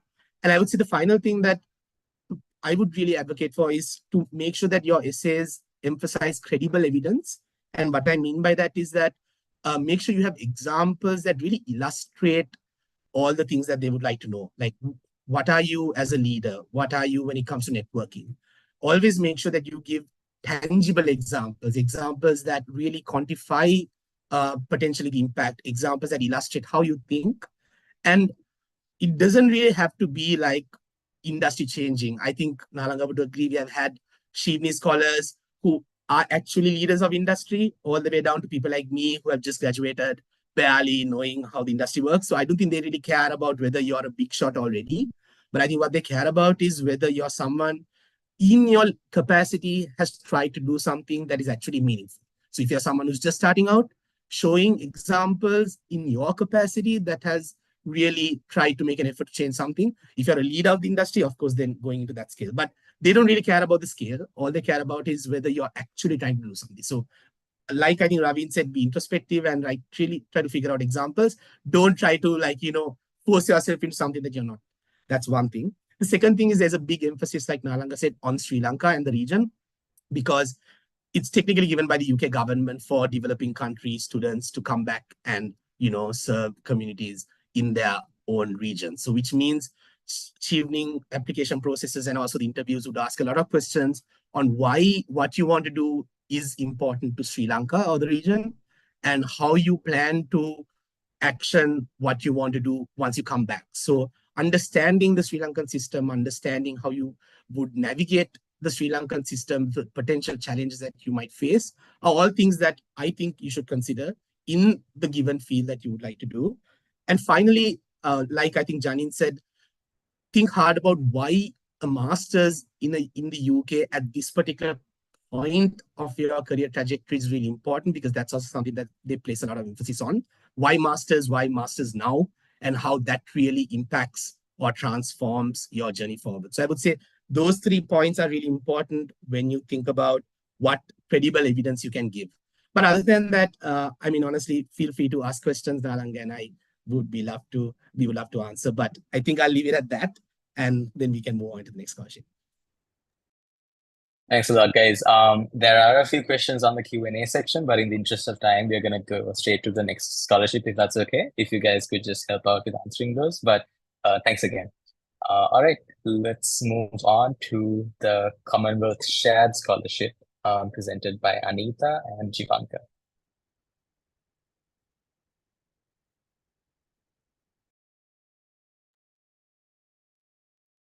Hi, everyone. I think Jivanka is also here, and he will also be jumping in to discuss and talk about the scholarship, but I can get started. So a quick overview: the Commonwealth Shared is given, it's a scholarship that is funded by the FCDO, so it's UK government funding. It's for a one-year master's in the UK, and they have a list of courses that I think they do change occasionally, but broadly have stayed the same. Their courses are categorized under these 6 developmental themes. And personally, I found that the development theme doesn't always actually align 100% with the course and maybe what you want to do with the course. So my first thing would be to say, don't worry about that. They will give you the theme, you apply under the theme, and then you have the SDGs that they have linked to the theme. Personally, I think I had an SDG that focused a lot on environment. My work actually had absolutely nothing to do with the environment, but it wasn't an issue at all. It's just the way that they classify it. The Commonwealth Shared Scholar, there are two scholarships that go. So you have the Commonwealth Scholarship, and then you have this Commonwealth Shared Scholarship. So the Commonwealth Scholarship is, excuse me, is primarily for people who are working in government. So if you're employed by a government university or you're a public servant, then you're eligible for the scholarship. There is another criteria where I think the Ministry of Education can nominate you, but in the conversation we've had with people on this after we got the scholarship and we were trying to figure out what this second component was, they nominate people who are working in government. But maybe if that's something you want to check, go ahead. But I will speak primarily on the shared scholar. So it covers full tuition fees. You get a living allowance that is sufficient for you to manage your kind of day-to-day expenses, pay your rent, pay your bills, etc. Your airfare, excuse me, so sorry. Your airfare gets covered. Your visa costs get covered. They give you a kind of settling in. You get a little bit of a larger allowance the first month you land in the UK. You get a warm clothes allowance, which was really great.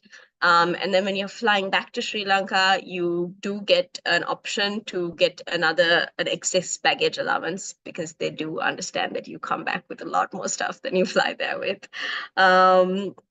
And then in addition to that, you do get, there are smaller grants that you can apply for, like many of the others have also spoken today, for travel, for work, if you're like, you're doing research work. So for example, we were able to get another grant from the Commonwealth. I had to do an internship in London as a part of my course, and the Commonwealth was able to put in part of the money for that to cover my living expenses while I was there, and the university covered the rest.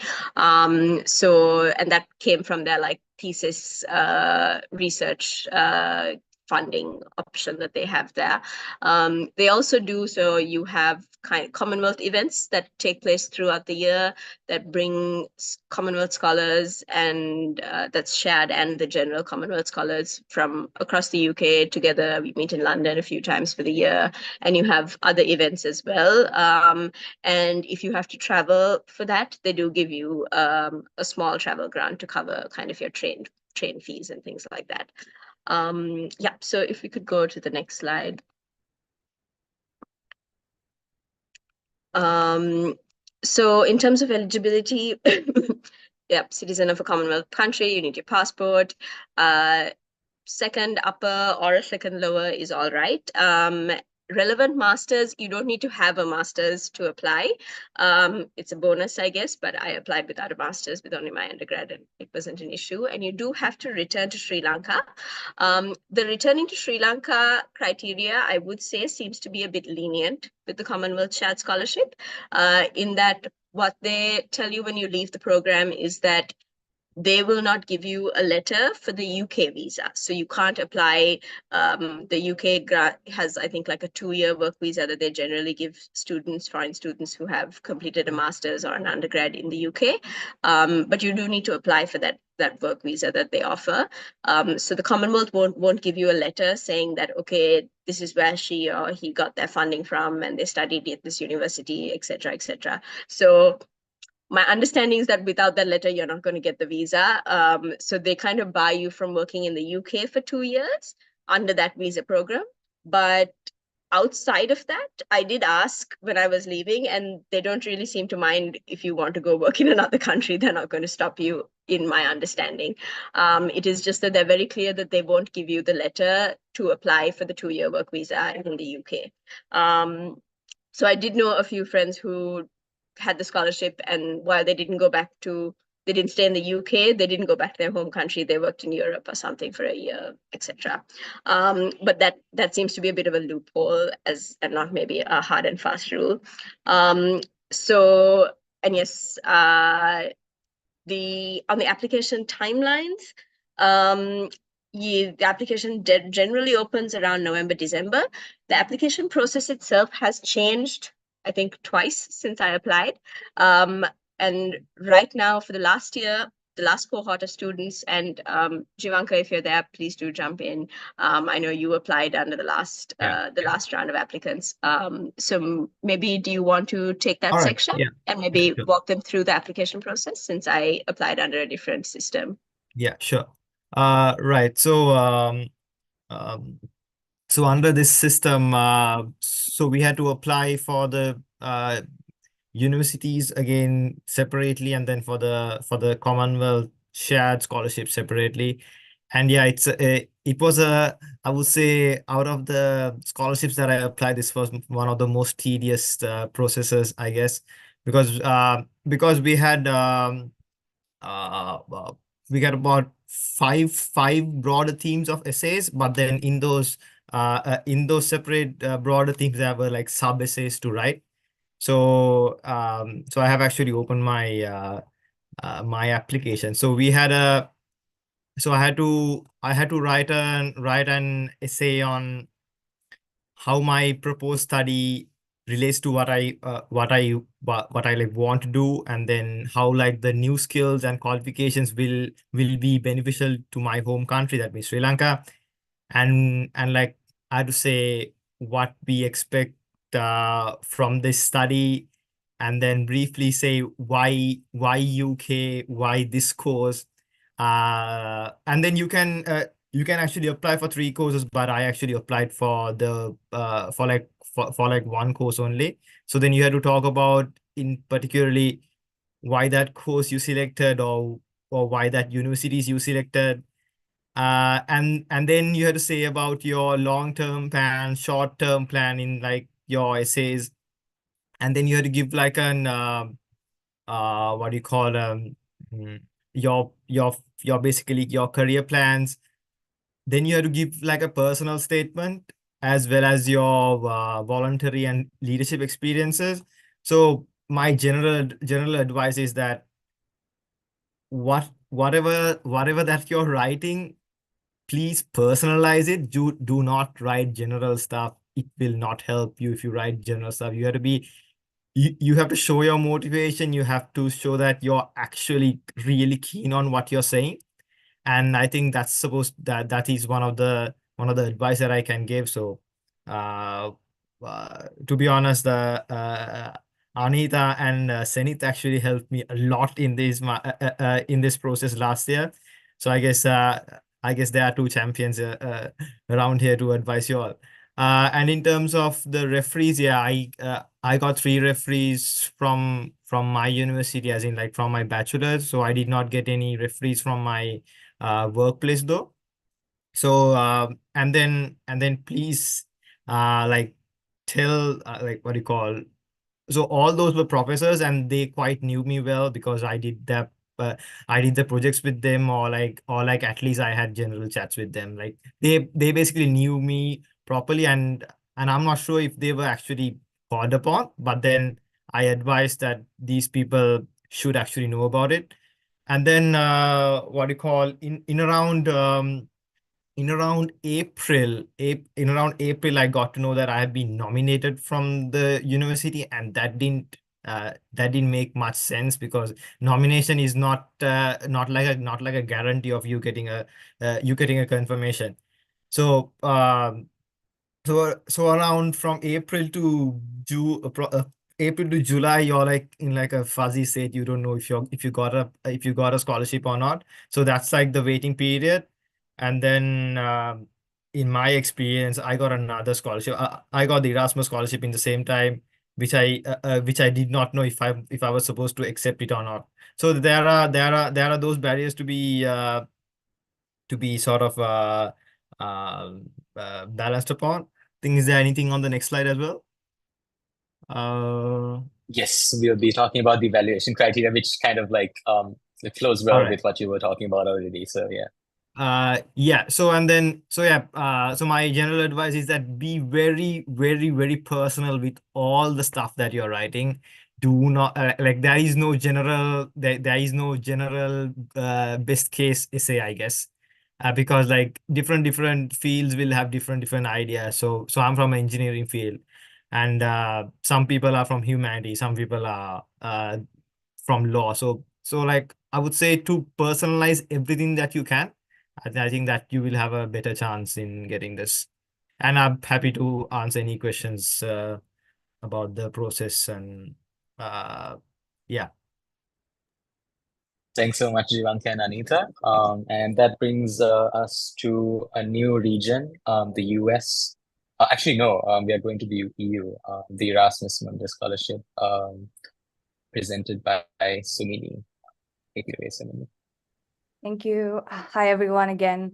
So the Erasmus Mundus is a scholarship available for masters. Mostly there is a PhD component, which is called the Marie Curie, if you're interested in that. But the Erasmus Mundus is open to students from all nationalities, and it's funded by the EU, or more specifically, the European Commission. And if you click the link actually on this slide, which I believe you will have access to after the webinar, Correct. you can go through the Erasmus Mundus catalog, where they generally tend to have an updated list of all the programs that are being funded in the current application cycle.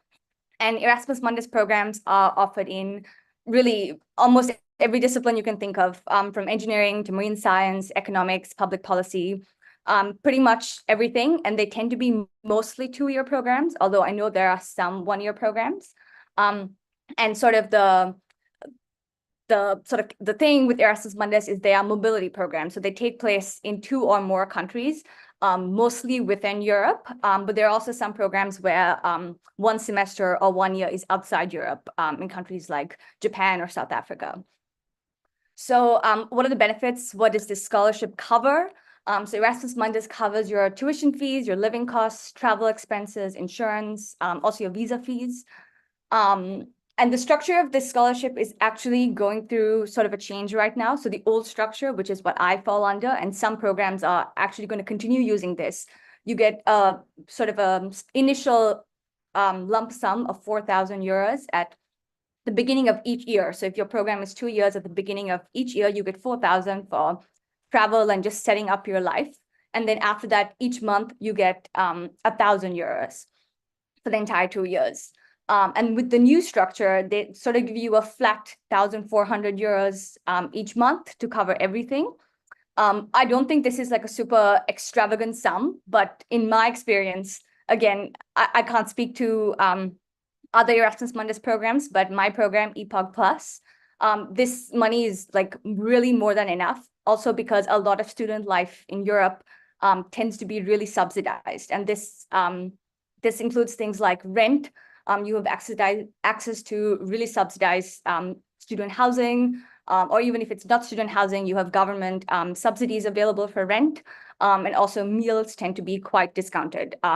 Where I was in Italy, like my meals were just 2 euros, and now next year in Paris, like each meal is just 1 euro through like the student, through the university rather. So because everything is so subsidized, this 1,000 or 1,400 tends to be generally more than enough to not just cover like your travel and your life in general, but also just so you have additional money for maybe, you know, your personal travel and experiencing other things.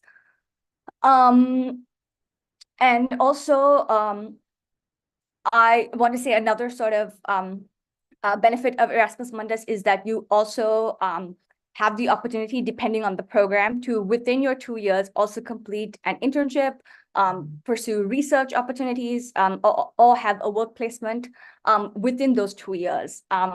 And also generally when you complete your degree, you also get a work visa in the countries, or rather you're eligible for a work visa in the countries that you completed your periods of study.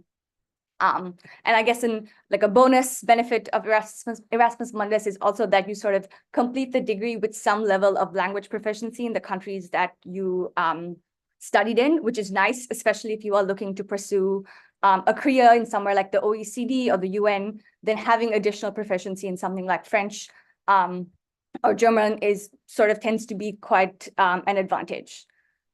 Also, to talk briefly about eligibility, really, if we can maybe go to the next slide. Criteria really varies by program. So I urge you all look at the website of each individual program because it can vary quite a bit. And if there is information that you can't find in the websites, email the administrations directly. They tend to be quite responsive from my experience, and also talk to people in those programs. Obviously, the Strivers Network is a great way to find people who may be in these programs, but if you can't find somebody from Sri Lanka, really, I can't recommend this enough. Do try to find people on LinkedIn or elsewhere. People are more willing to help than we think they are, and people love to talk about themselves. So I really encourage you to reach out and connect with people in the programs. And this is not just for Erasmus Mundus, it's for any scholarship, to find people in those programs, because no one can give you better information than someone who's gone through it themselves. So more about eligibility. Erasmus Mundus, I would say, is perhaps the most vague in terms of the eligibility criteria. There's no hard and fast rule about what, if you need a first-class degree, none of that. It's at the most basic level, you need a bachelor's degree and English proficiency. This might vary by the program.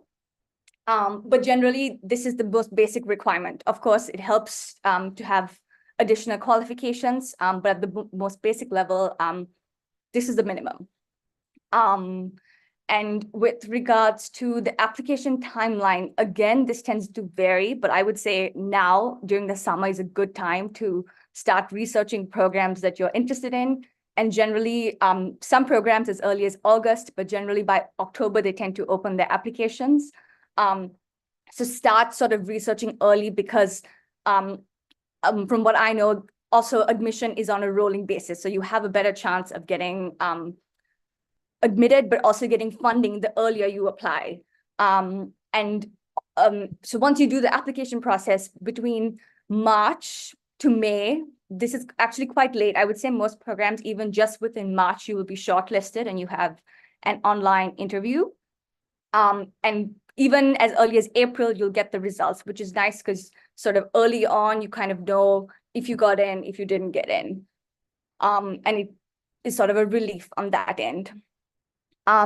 If we can maybe go to the next slide. Sorry, evaluation criteria, sorry. Okay, again, Erasmus Mundus is quite vague in sort of the criteria that they are looking for, but academic competence, of course, your transcripts, but I think the main sort of factor that really helps you to show who you are and to really sell yourself is your motivation letter. This again depends on your program. So for example, the program that I applied for required just one motivation letter, which was 1,000 words, I believe, but again is very, very, very short compared to a lot of other scholarships, which makes it easier, but also I think makes it harder because you have less words to really show why you are interested in this program. This program is the right fit for you. And really to make it seem, or rather to make it actually authentic, rather than, saying something that is very quite general. And of course, it's important with Erasmus Mundus because there's no real requirement to come back home after finishing the program. And because the Erasmus Mundus is sort of a program where they aim to some extent attract brain gain for Europe to a certain extent, it is important to both connect your goals and your your academic trajectory, both to what you would like to do back home and also how you can contribute to academia or the workspace in Europe or outside, just in the world. Work experience is, of course, a plus.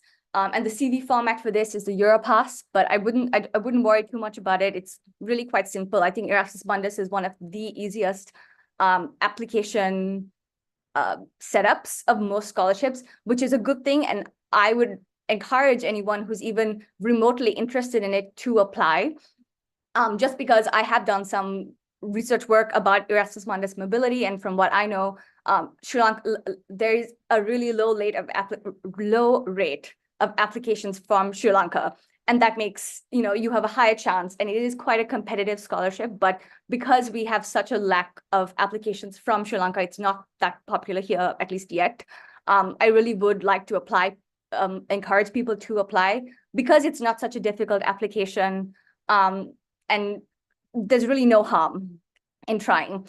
And I'm happy to help anyone with the applications also. And the Erasmus Mundus alumni network tends to be really quite strong. Even just within my program, we have a mentorship cycle, even just for South Asian students. So there's a lot of support available out there, even within your specific programs. Mine is economics, but I know there's programs in engineering, public policy. And if you look for these resources, they are out there. So I encourage you to seek them out, but I will wrap it up in the interest of time. Thank you.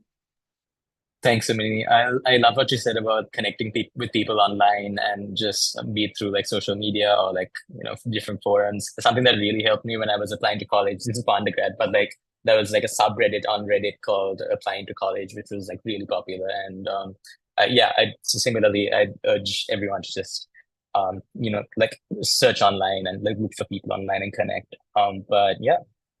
Moving forward, we have the Fulbright Scholarship presented by Amra and Nisali. Hi, everyone. So Nisali and I will be presenting to you about the Fulbright Scholarship, and I will cover the first few points, and Nisali will be covering the application process. So the Fulbright Scholarship is administered by the United States Sri Lanka Fulbright Commission, and it is in partnership with the Institute of International Education, IIE. So the Fulbright Commission in Sri Lanka is the commission that you will be dealing with when you are applying to universities while in Sri Lanka. But once you reach the US, you'll be dealing with IIE.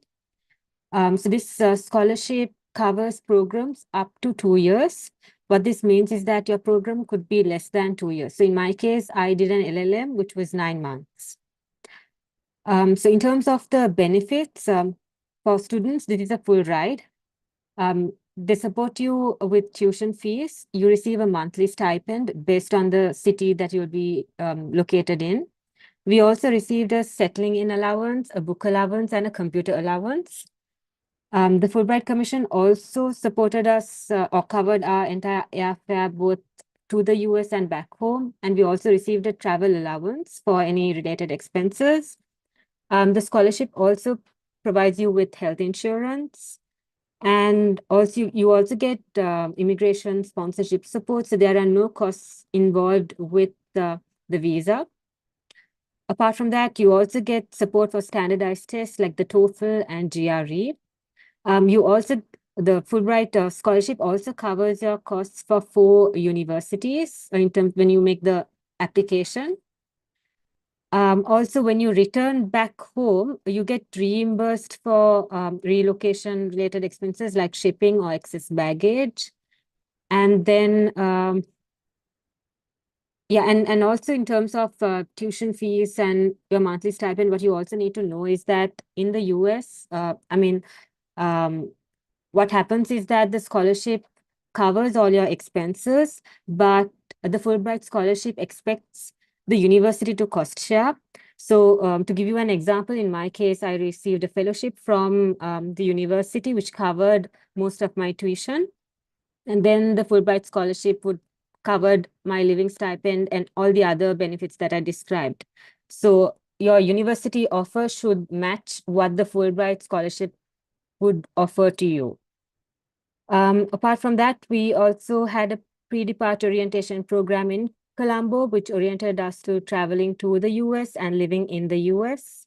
And then we had Fulbright enrichment activities. So in my case, I was invited to an enrichment seminar on civil rights in Atlanta, Georgia.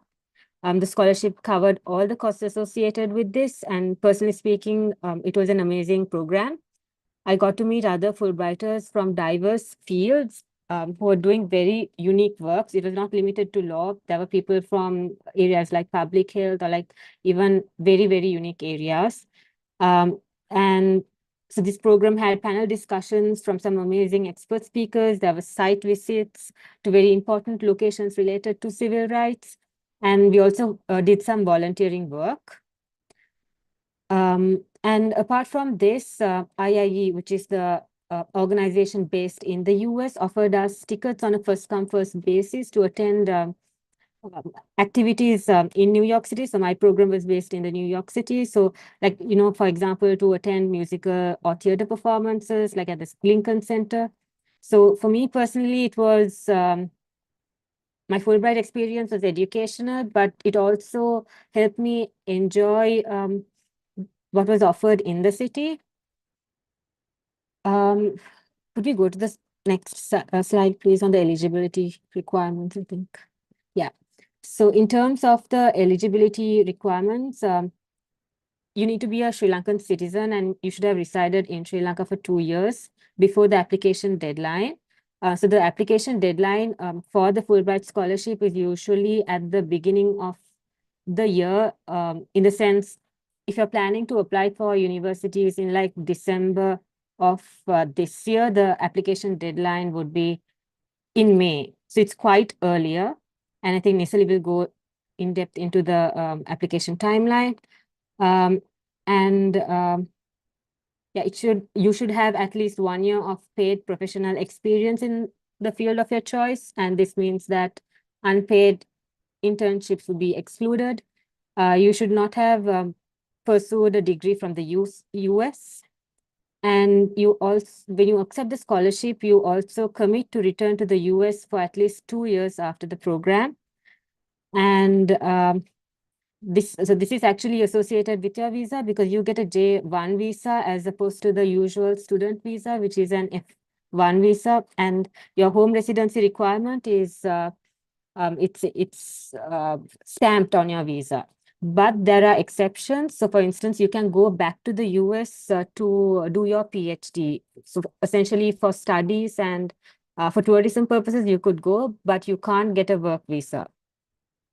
Yeah, and now I will hand it over to Miss Ali.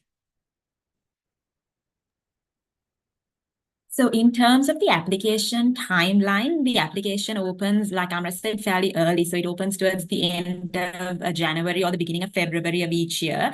And the deadline is for the application is the 31st of May. So after that, you have 2 rounds of interviews, which are generally in August, and results are released early October.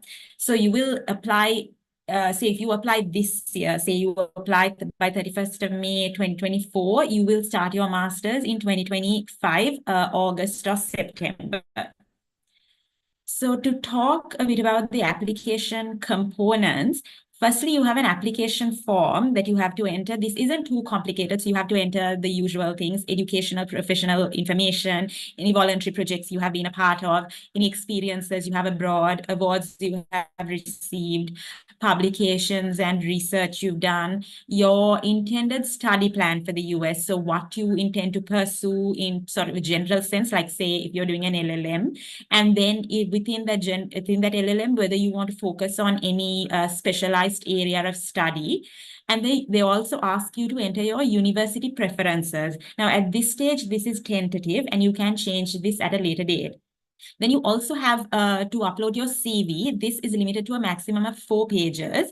So this can also be used to outline your past academics and any awards, your professional history, any relevant extracurriculars to your relevant field of study, and any other projects, extra projects that you have done. Then you also have a personal statement and a study or research objective. Both of these documents are limited to 2 pages each. And I think this is really where the focus has to go, because this is sort of the more trickier part of the application. The personal statement is essentially a narrative statement that is used to outline your story. So it connects your past experiences, events, people that have inspired you, and how all these things have led you to study this particular field that you're saying that you want to pursue in your master's. And the personal statement can also be used to show how you intend to contribute to your area of focus in the future in Sri Lanka.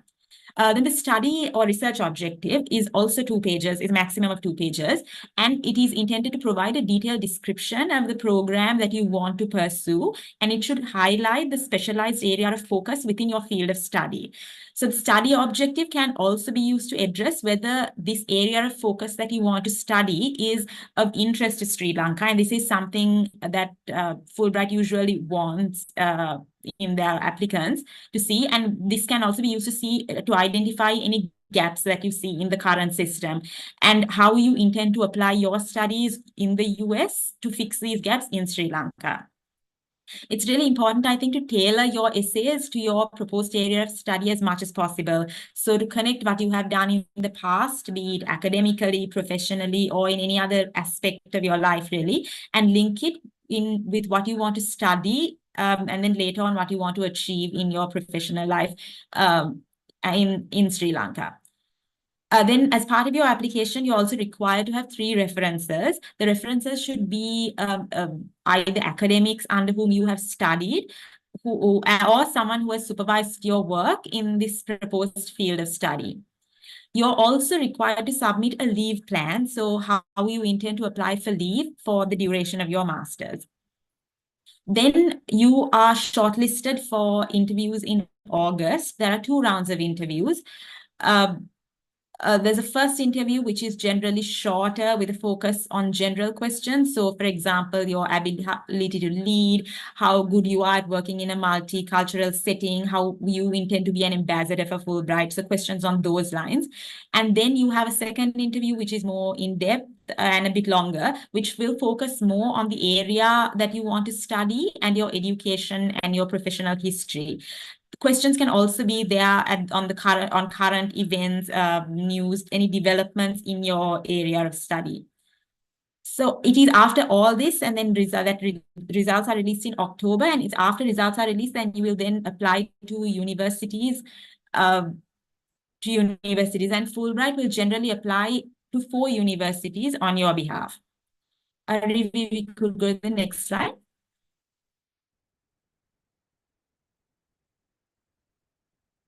So in terms of the evaluation criteria, so they look at about 5 things mainly: your academic potential, your leadership ability, your willingness to return to Sri Lanka and contribute, how good you are at working in a multicultural setting, and how good you are going to be as an ambassador for Fulbright in an American higher education institute.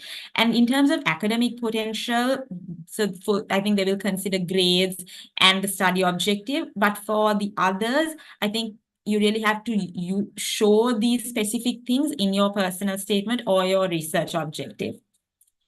So that's, I think, it on the Fulbright. So good luck to anyone who is applying, and happy to help with any applications or any other questions related to this scholarship.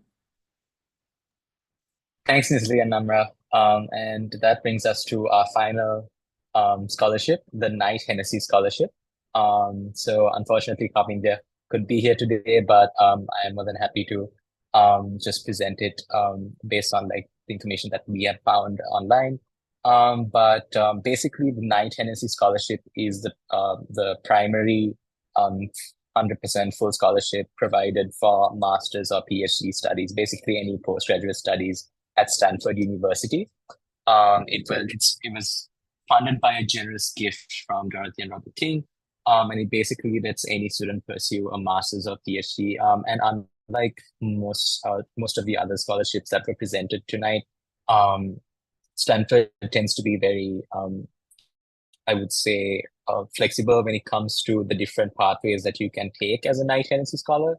You can continue your PhD. You can basically continue your PhD studies by you can be a continuing student of a PhD program and apply for the Knight-Hennessy scholarship, for example. You can pursue a dual degree, which Stanford has many dual degrees, including like MBA and MA degrees, MBA plus MA degrees. You can also pursue medicine, like you can pursue a Doctor of Medicine with the Knight-Hennessy scholarship. So yeah, there are many different opportunities in that sense. But the benefits are very similar to that we have discussed in tonight's webinar. Basically, it covers full tuition, gives you a living stipend, an academic stipend as well, and covers your airfare. There's also discretionary funds. These are basically for one-time academic enrichment funds. So basically for any events, like travel for any events, a one-time relocation stipend for when you go there. And similar to like I think the Chevening and the Rhodes scholarship, the Knight-Hennessy program also tries to really cultivate a growing network of alumni and really tries to keep them connected. And one way that they do that is through what they call the King Global Leadership Program, which offers a lot of workshops and seminars and networking opportunities with other scholars. And the Knight-Hennessy scholarship, I believe, is a pretty it commenced pretty recently, and it's a pretty young scholarship. But in terms of like prestige, I would say it's pretty much up there with the rest. But yeah, going straight to the eligibility.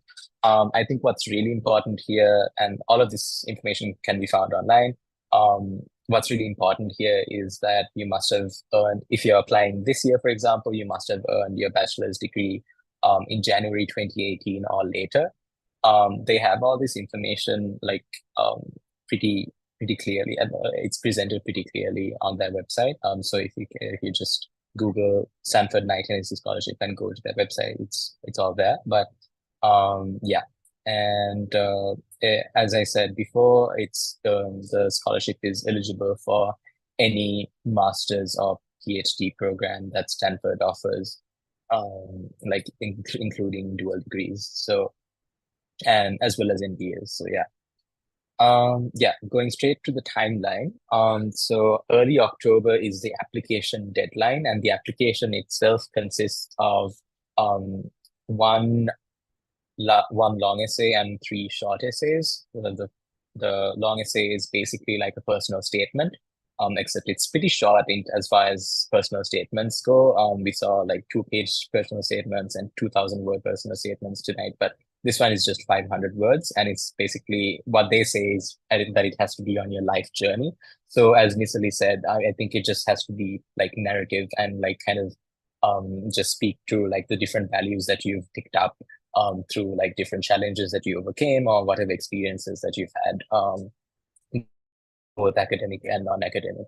And the 3 short essays are on previous experiences, your personality, and aspirations. So I think I remember for the personality short essays, they ask you to name like a number of like several like unlikely facts about yourself.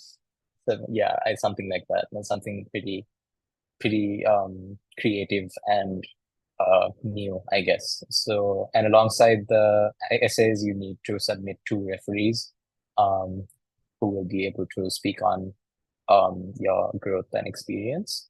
And in January, they invite shortlisted applicants to submit a video statement. I think similar to the Schwarzman video statement, this just has to be kind of a casual like introduction to yourself. And I think the most important thing might be to add something new to the application through your video statement instead of like restating things that you've already mentioned, instead of just rehashing your essay and presenting it as a soundbite. You might as well introduce a new side to yourself or a new challenge or a new experience, anything like that, I think. But after that, in late January, they notify the finalists, and in mid-March, they release the results. So I believe your application to Stanford, I believe your application to Stanford goes parallelly with your application to the scholarship. But yeah, so you might have to research into like Stanford, like the requirements and eligibility criteria of the specific program that you hope to apply to at Stanford, and just make sure that you're eligible. So that's on eligibility and the timeline. And I think most importantly, we'll talk about the evaluation criteria. I would say that it's kind of similar to the evaluation criteria that we saw in other scholarships tonight, but they kind of phrase it differently, I guess. But independence of thought basically would be like your academic excellence, but more importantly, I would say like your intellectual vitality. And by that, I mean just the intrinsic kind of passion that you have towards your chosen field of study, and like how you've applied that passion uh, through like by seeking new experiences and new perspectives and knowledge. So yeah, and I think they also do like a pretty good job of like explaining and expanding on what they mean by these different evaluation criteria. So I found that really helped. And the second evaluation criteria is purposeful leadership, and this is basically like how you've applied your skills as a leader in whatever capacity, in whatever scale, or whatever community. And I think like just echoing what the other speaker, what tonight's speakers have been saying, it doesn't matter so much like what you have done, more so like how well you have done it. I think that's something that I've learned that really applies to like any application or really anything in, I guess, in life. But like yeah, so just I think they just want to see how you've applied yourself to better the people around you. But yeah, so the third and final evaluation criteria is civic mindset, and I think this is something that's very American because even like colleges in the US tend to like really focus on like even for undergrad applications, which is what my experience is based on. Like they really try to gauge what your values are and what your personal qualities are, which is something that our education system doesn't really touch on at all. I think they really like to see people who are who just like celebrate like new experiences again, and like kind of have that drive to make the world a better place for other people. As corny as this sounds, I think they really do look for that, but in a very specific way, and in a way that is unique to you. Yeah, so I think that's what civic mindset kind of is. But yeah, that's the Knight-Hennessy Scholarship. And we are just going to quickly breeze through some general tips, and we're going to introduce you to our service. Before that, just sharing with you guys a list of more scholarships around the world. As you can see, like some of them like apply for universities around the world. Some of them are in Australia, Europe, Asia, and the US. And we actually have two more speakers, surprise speakers, if you will, who will be just quickly like explaining what two of these scholarships are, namely the Edith and Stokey Fellowship at Harvard Kennedy School, which is the School of Government at Harvard University, and the Asia Pacific Scholarship for International Policy Master's students at Stanford. So for that, we have Asoka Obesekere. Asoka, if you're online to talk about this. Nice. Hi. Hi. Thank you so much for joining. And why don't you tell us more about this opportunity? Yeah, gladly. And thanks for organizing this, and extremely insightful. Even though my university journey may probably have come to an end. But I just thought thanks for the opportunity to speak a little bit about the Edith M. Stokey Fellowship. In a nutshell, the Harvard Kennedy School is the main public policy school of Harvard University. It only actually has two different, and all it has really, apart from a few niche PhD programs, just a master's in public administration and a master's in public policy. The main reason why I thought of sharing a few words on this was just a bit about one particular fellowship called the Edith M. Stokey Fellowship. So basically, and there's a bit of history to this, and I won't take you through all of that right now, but all in all, a lady called Edith M. Stokey, she was sort of known as the mother of the Kennedy School, and a fellowship was named after her, which was to support a Sri Lankan student at the Kennedy School. So basically, In addition to your normal application to the Kennedy School, be it for the MPA or the MPP, the Public Policy or the Public Administration Masters, they also encourage you to apply for do a financial aid application. They actually sort of say, even if you're in a situation of not requiring it, it's best to apply because you may still be eligible for certain scholarships and things like that, which you may not even be aware of. All in all, I'm happy to share more on what the application process is, but all in all, if you're a Sri Lankan and you get into the Kennedy School, your chances of getting the Edith M. Stokey Fellowship are quite high. What that means, in most cases, is that it's a full waiver on your tuition fees. But then, needless to say, you still have your accommodation and all of these other things which are rather costly. Maybe one thing that I would add on that, and this is something that you don't necessarily see well displayed on the Harvard Kennedy School website, and whilst I myself did not go through this process, I'm very aware of it. There's something called LRAP, the Loan Repayment Assistance Program. This is basically Harvard is very keen, and the Kennedy School in particular in this sense, in people going back and working in public service or working in the non-governmental sector. And they're conscious of the fact that depending on where you live, you could potentially be earning rather poorly. And so as a consequence of that, if you are going to go back and work in the public service or in a non-governmental entity, Harvard will, and you take a loan to go to the Kennedy School, Harvard will cover and assist you in repaying your loan. So potentially for a Sri Lankan applying, they could get the Edith M. Stokey Fellowship, and they could get the Loan Repayment Assistance Program assistance to basically give them a full ride, even though it isn't necessarily advertised as that. That's just a little bit of an insight into the program, into the sort of funding side. With the MPA degree, they also have the MPA and the MPP. They're 2-year programs. I went on something which was more the mid-career Masters in Public Administration, which enables you to do your master's degree in a year as opposed to 2. Lots of essays around career goals, leadership, aspirations, things of that nature. Typically, for this one, they expect around 7 years of work experience. Most successful candidates may have around 10 to 11 years of work experience. I'm just putting this on the radar.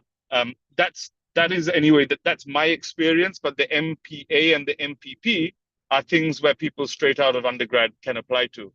And they're also equally entitled to the Edith M. Stokey Fellowship as well. So just a quick plug on that opportunity. The deadline is normally in early December for applications, and needless to say, if anyone wants any further information, happy to sort of clarify anything. Thanks so much, Asoka, for your time. And just wanted to clarify something. So you said that basically the Edith M. Stokey Fellowship covers tuition fees. So basically there is no separate application, as I understand, to this fellowship. You simply apply to the school, and it's something that may come with your acceptance letter, maybe. Yeah, so thanks for clarifying that. So basically, you have your application to the Kennedy School, and then there's also a financial aid application. The financial aid application is less about, and this is not necessarily something I completely agree with, but it's less about means testing and more about allocating different merit-based scholarships to different people who are applying. And so by doing that, you then open yourself up to being assigned a whole array of different scholarships, one of which is the Edith M. Stokey Fellowship. And I've got a feeling just from seeing Sri Lankans who've gone there over the past few years, typically they get that and they then don't get anything else. So because of the fact that there's this one thing for Sri Lankans, the likelihood of them getting any other fellowship is relatively unlikely. And when you're applying for the financial aid application, depending on the particular scholarships that you may be looking for, they may ask for an extra essay that connects to that particular scholarship, things like that. Hope that clarifies that question. Yeah, absolutely. Yeah, thanks, Asoka. Just checking if anyone has any questions specifically regarding this fellowship, please feel free to post them on the Q&A section, and we'll direct them to Asoka. I guess we'll be moving on to the next one, the final scholarship that. Vivi, Yeah. forgive me, Yeah. and maybe one little point that I would also add is that if Of anyone course, ever yeah. thinks of applying for this in the future, if you happen to have if you happen to be married, they also enable your spouse to go and audit classes across the entire Harvard University for completely free, provided that the professors are okay with it. So if you do end up applying and you are married, there's a fantastic opportunity that awaits your spouse in addition to yourself. That's really random, but pretty amazing that they have that opportunity. I'm guessing this is for the executive MPA program. This is part of that program, or is it part of the fellowship? I think across the board for any student at the Kennedy School. If you have a spouse, you can do that. So just FYI.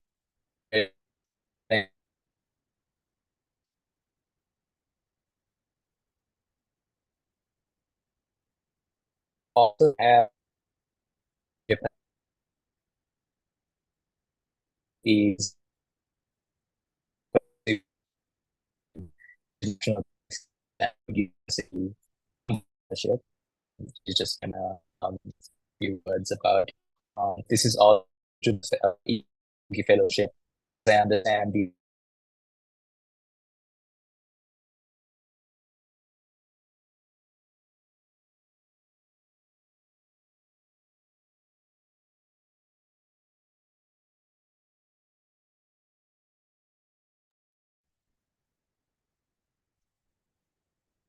Hi, Rivi. You were cutting out for me. I'm not sure if you want me to present now.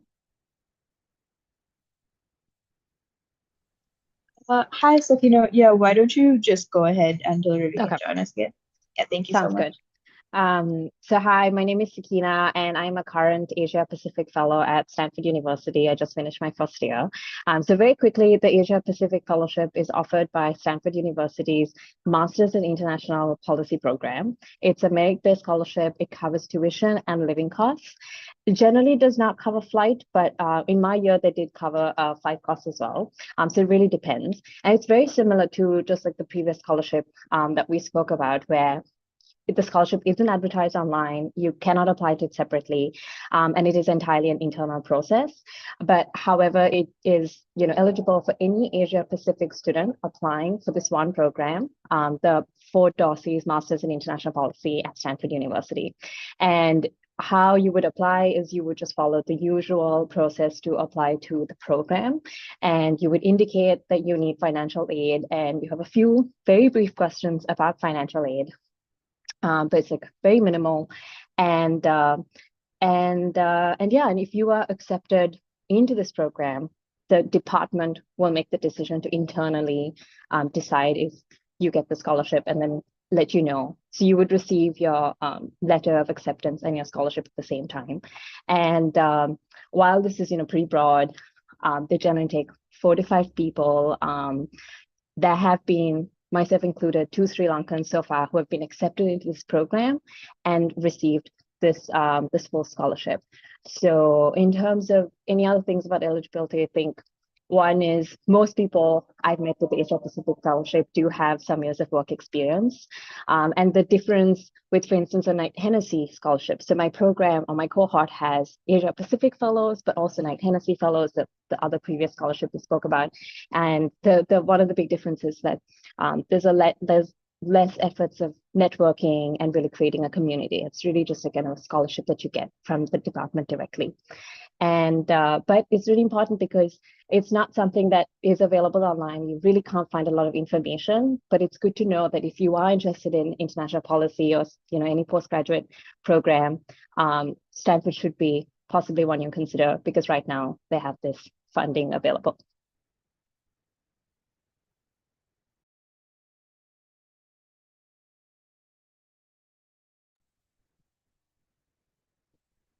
Let me know if you have any questions. Thanks, Sakina, for that. I'm having a few technical difficulties tonight, but and just to clarify, just once more for everyone, the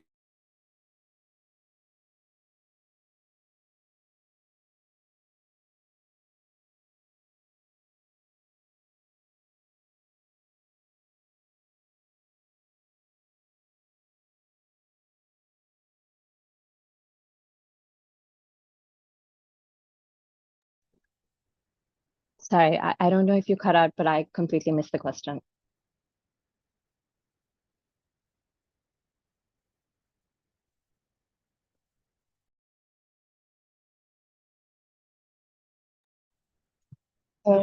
Ruby, can you hear us?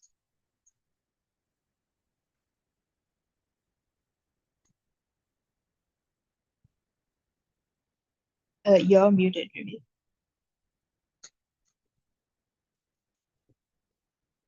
Hi.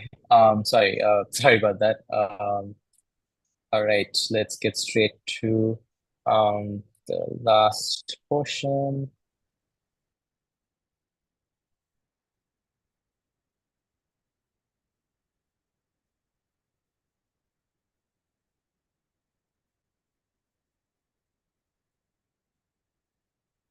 All right, so just a few general tips. I think most of these will be like echoing what our speakers told you guys tonight already. But to start with, it's best to plan ahead and start early. And by that, we basically mean do as much research as you can, kind of front load your research as much as you can, and really plan out your year or like year and a half of like application. There was a question asking us about like when they might have to do the IELTS test if they're applying for this scholarship. So it's best to kind of like understand like how much time you need for a test or something like that. That really depends on the person. How much preparation you would need for your essays and how much time to brainstorm, because that's a really important aspect of the application. It's really best to kind of understand yourself and your rate of work and block your time accordingly. Not just block your time, but also your timeline as well.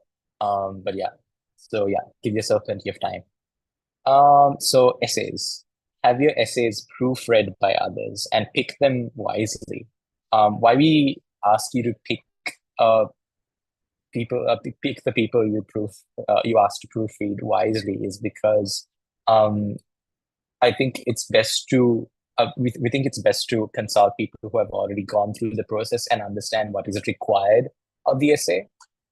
Similar to what Sumini said, it's best to, if you can't find anyone in Sri Lanka, for example, before Sachinta got in, if you were applying for the Schwarzman scholarship, you really didn't have anyone to consult from Sri Lanka when it came to the Schwarzman scholarship in particular.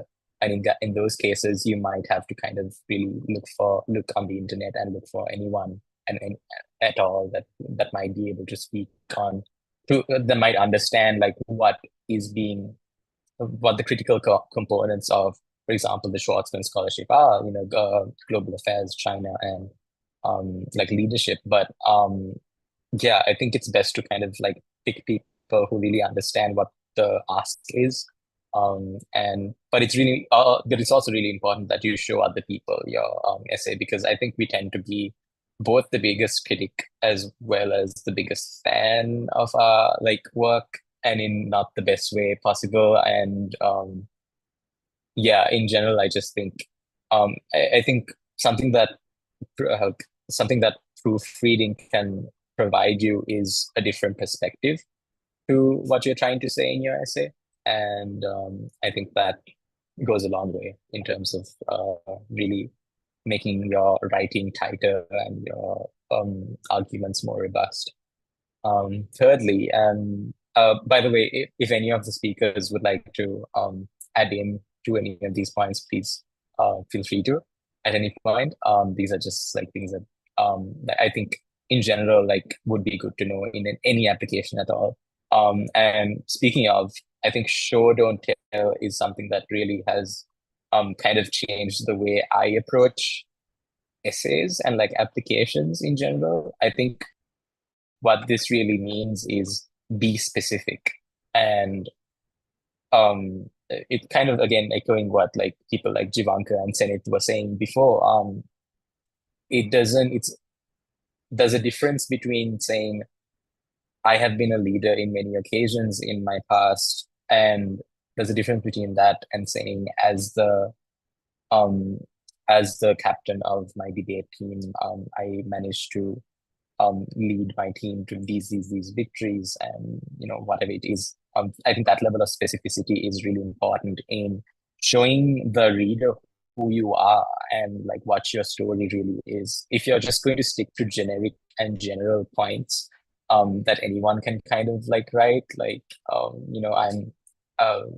I have a passion for innovation. Like that's a pretty generic like sentence that anyone really could write. But you need to prove, you have something to prove here beyond just those platitudes and like generic statements. You need to be able to like showcase who you are, and through that like really display like the values that you are here for when you're applying.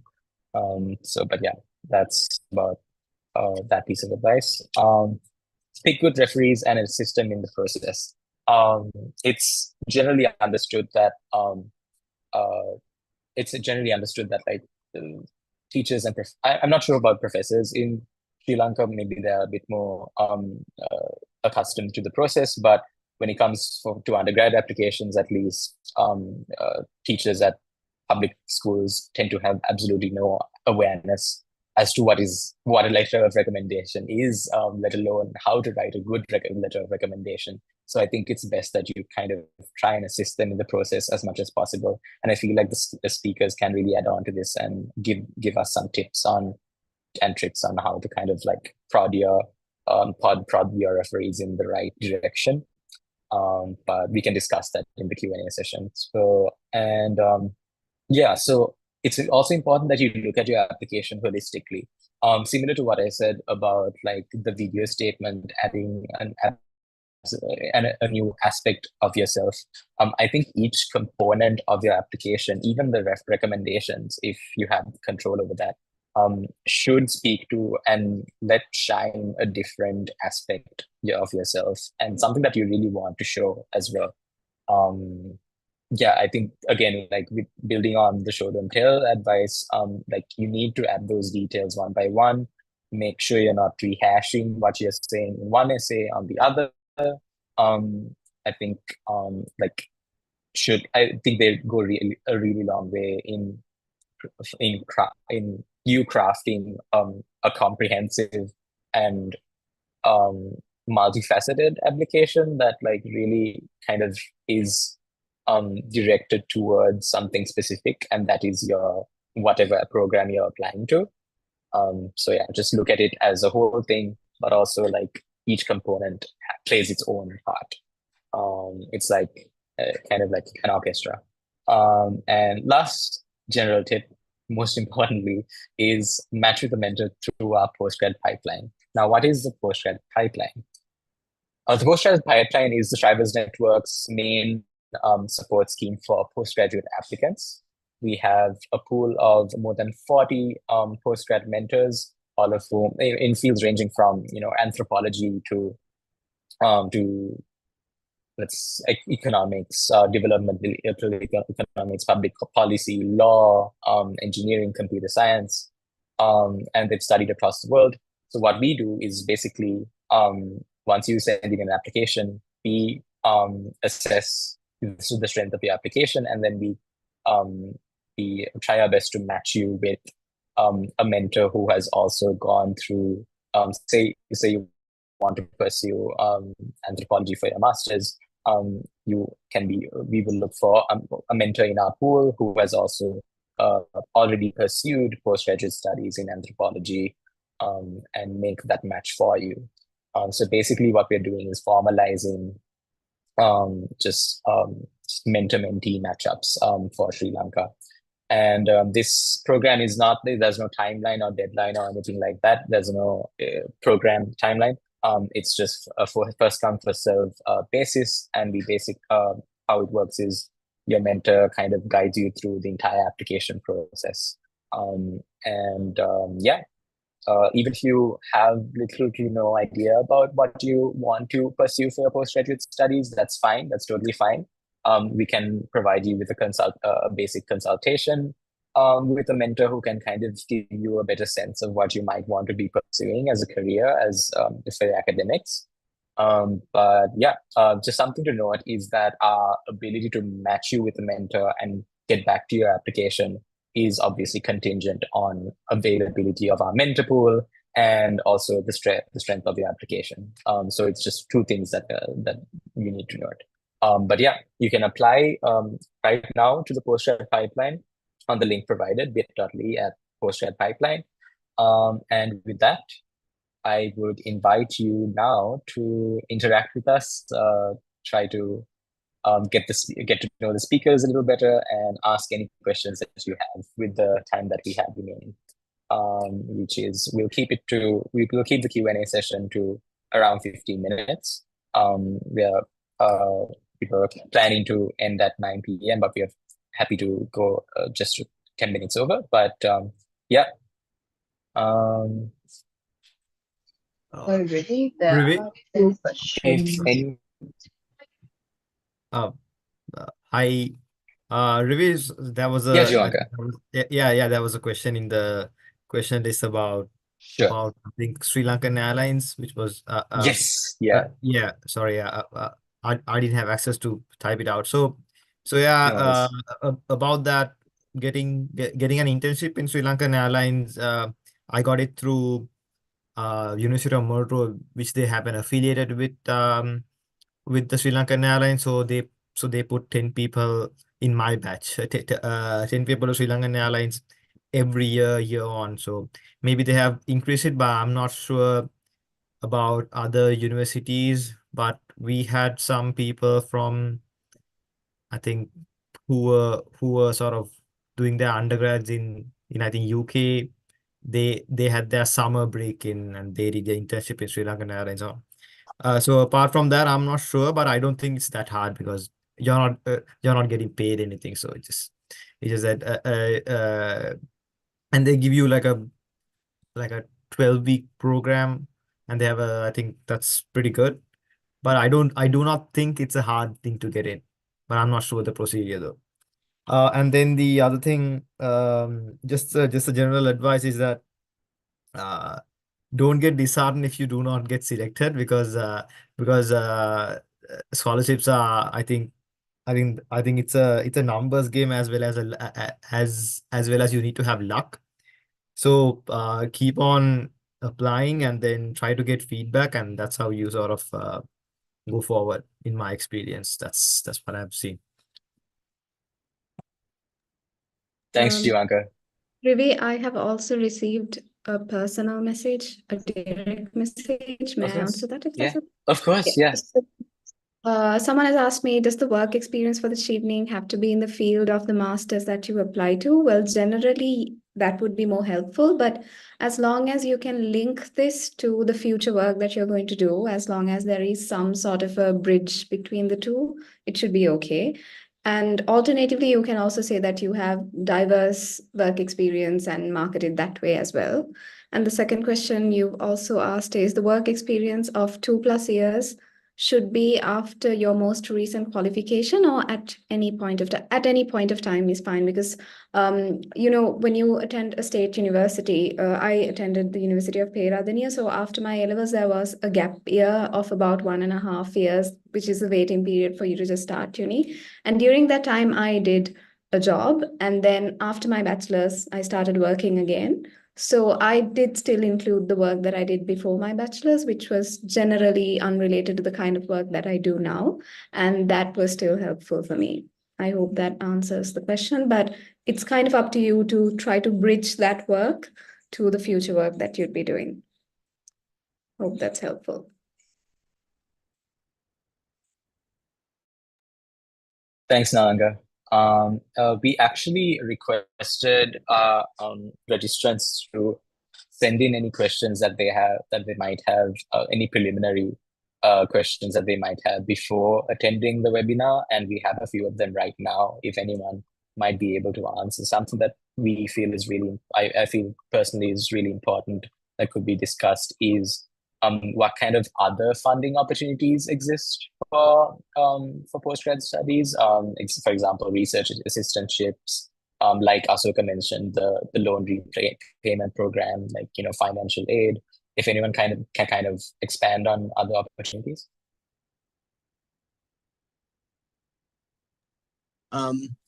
Maybe I can start off. So basically, I think one thing that I was really lucky to get was I just cold emailed my college, and I just got a job as a porter in my college. And I've heard that a lot of universities have these little jobs in campus, like being a library assistant or being I think a mental health support, like a peer group supporter. So those kind of things, I think you can learn once you do get offer from university. Just email. And I would say don't wait until you get your visa sorted. Don't wait until your scholarships are sorted. As soon as you get offer letter, just email. And I would say email to like the treasurer or the bursar or the academic coordinator. Just get some emails and send it. And trust me, a lot of people or a lot of these offices are really happy to help. And in my case, yeah, I got a porter job, and honestly, didn't pay me much, but it gave me free accommodation and food during the study. And that's something I didn't even know. The person was like, "Are you willing to do it?" So I would say one tip is just as soon as you get a uni offer, just start interacting with the university, explore all the student job opportunities that they have. And student job opportunities are really good because they come with these additional perks like free food during term time, or free accommodation, and it's nearby also, so they are more lenient with it. So just a tip there. And I think if I could just, sorry, one second. Yeah, if I could just add on to that, when cold emailing, I would also say email your departments about any other funding that they might have. Sometimes the departments themselves have funding. Sometimes the college has other funding that is available, but is maybe not necessarily structured as a scholarship per se. So it's definitely worth just dropping an email. While I didn't take this offer, I did when I got into, I think Oxford did offer like partial funding when I did tell them that I would have to turn down the offer because I hadn't heard back from scholarships at that time. And it wasn't a scholarship that has been structured that you apply for. It's more just departmental funding that they had and that they were able to allocate to students. So definitely just drop an email and let people know that if you need a bit more funding to bridge, definitely as student jobs, and also if they have extra funding, it's worth asking.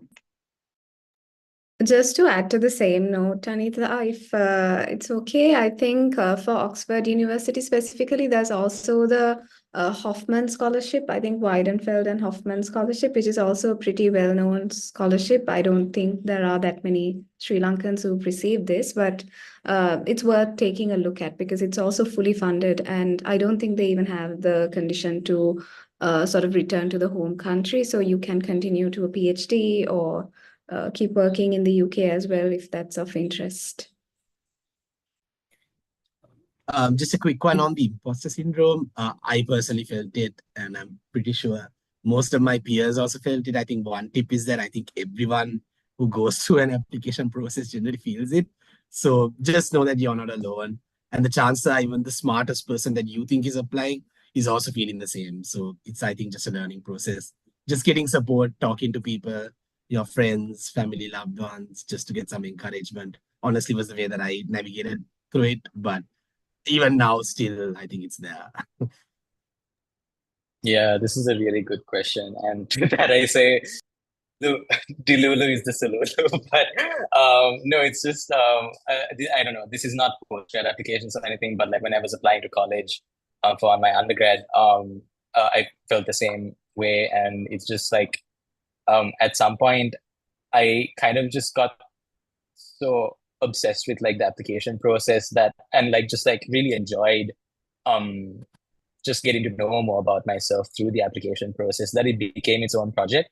And I think that ties into what Rabin was saying earlier about like just thinking about what you get out of applying in the first place, which is like a whole bunch of like emotional maturity and like self-awareness, in my opinion, and just like really getting to know about what your strengths and weaknesses are, and more than anything, like what you want to do in the future. I think those are really like tangible things that you get out of just applying. You don't have to necessarily get into a gain from applying. So really, it's not that there's no harm in applying, it's that there's a lot to gain from applying. So that's just the way I approach those things. Just maybe to add on Oxbridge specific is that in addition to the scholarships that we spoke about, sometimes colleges also have funding, and it can even go up to full tuition or full tuition plus accommodation or match other existing funds. So that type of funding is a bit complicated, particularly for PhDs. I think it gets even more complicated, but it's worth looking into. And usually the university websites will have a full list of what you might be eligible for. But it helps to speak to alums who know which colleges tend to favor which discipline. So for example, there are certain colleges that will favor humanities, certain that will favor sciences. So even putting a particular college as your top choice can sometimes be useful in getting additional funding. So, and this does apply to a lot of PhD more than masters, where you can like club together bits of funding from different places and end up with close to full funding, even if you don't get one of these scholarships that kind of does it in one go. And just the imposter syndrome question, I think it's a really good one, especially for Sri Lankans who are not naturally good at selling themselves. And I say this as someone who cringes at the thought of writing a personal statement.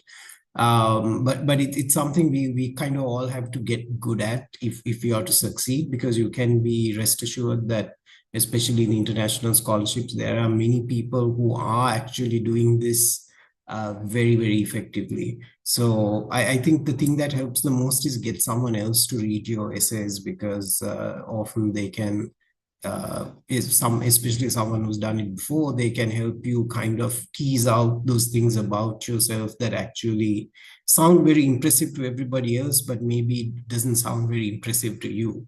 And I think it's just it's in a way a matter of perspective that many of the applicants are going through the same questions. So I think it shouldn't deter you in any way. Hi guys.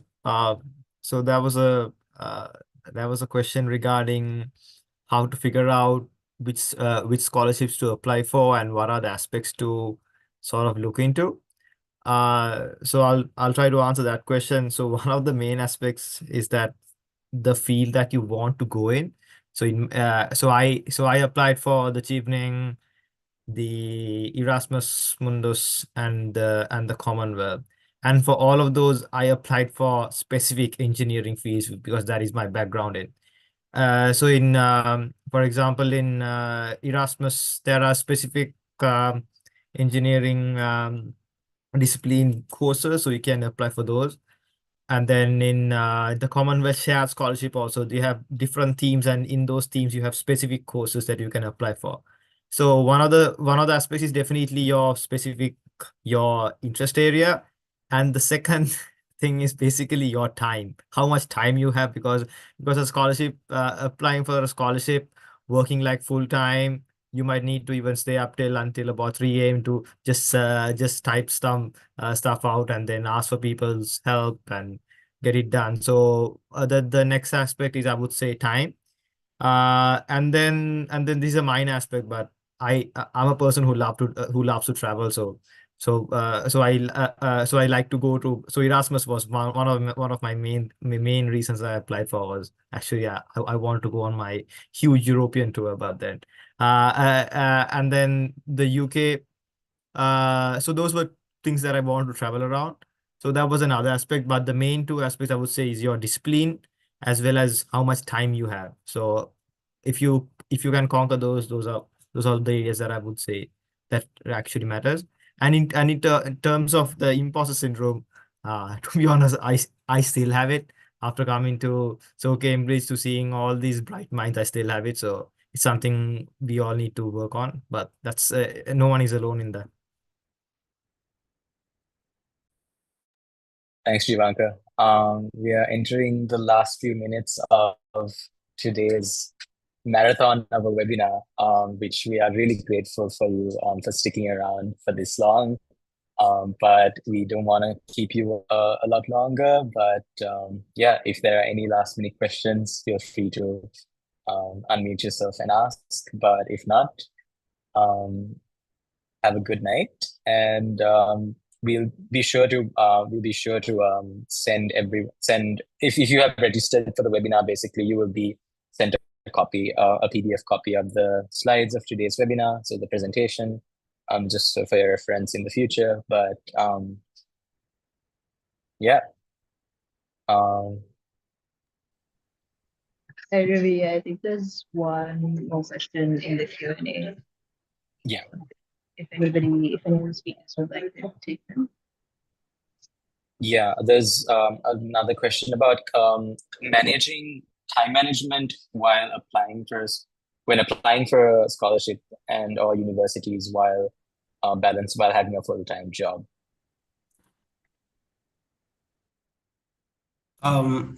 Maybe I can take that in part, and the one about PhDs, even though full disclosure, I've never applied for a PhD, but I mean, with PhDs, it really does get much more department specific on this question of, could you apply with a 2-1 and research? Sometimes just based on your supervisor or your department, your undergrad grades may not matter very much at all. But that's just a very generic answer.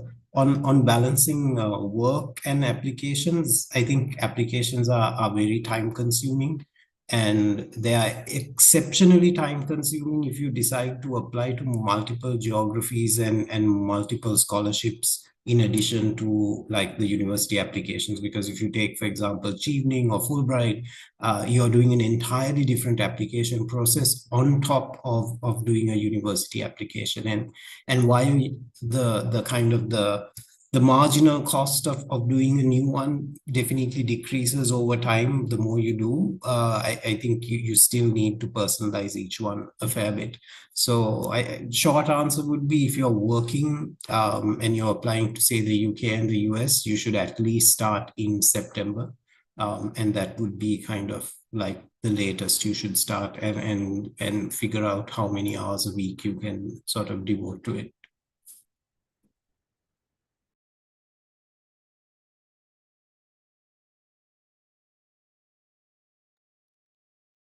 Great, thanks, Janine. I think we are addressing the last few questions, and we will be done.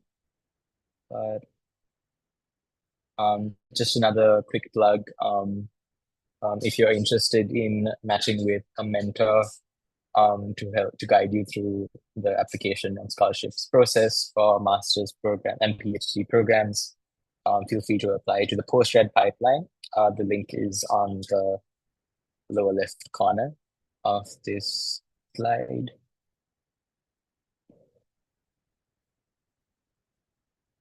All right. Thanks everyone again for joining, and have a good night. See you. Bye-bye.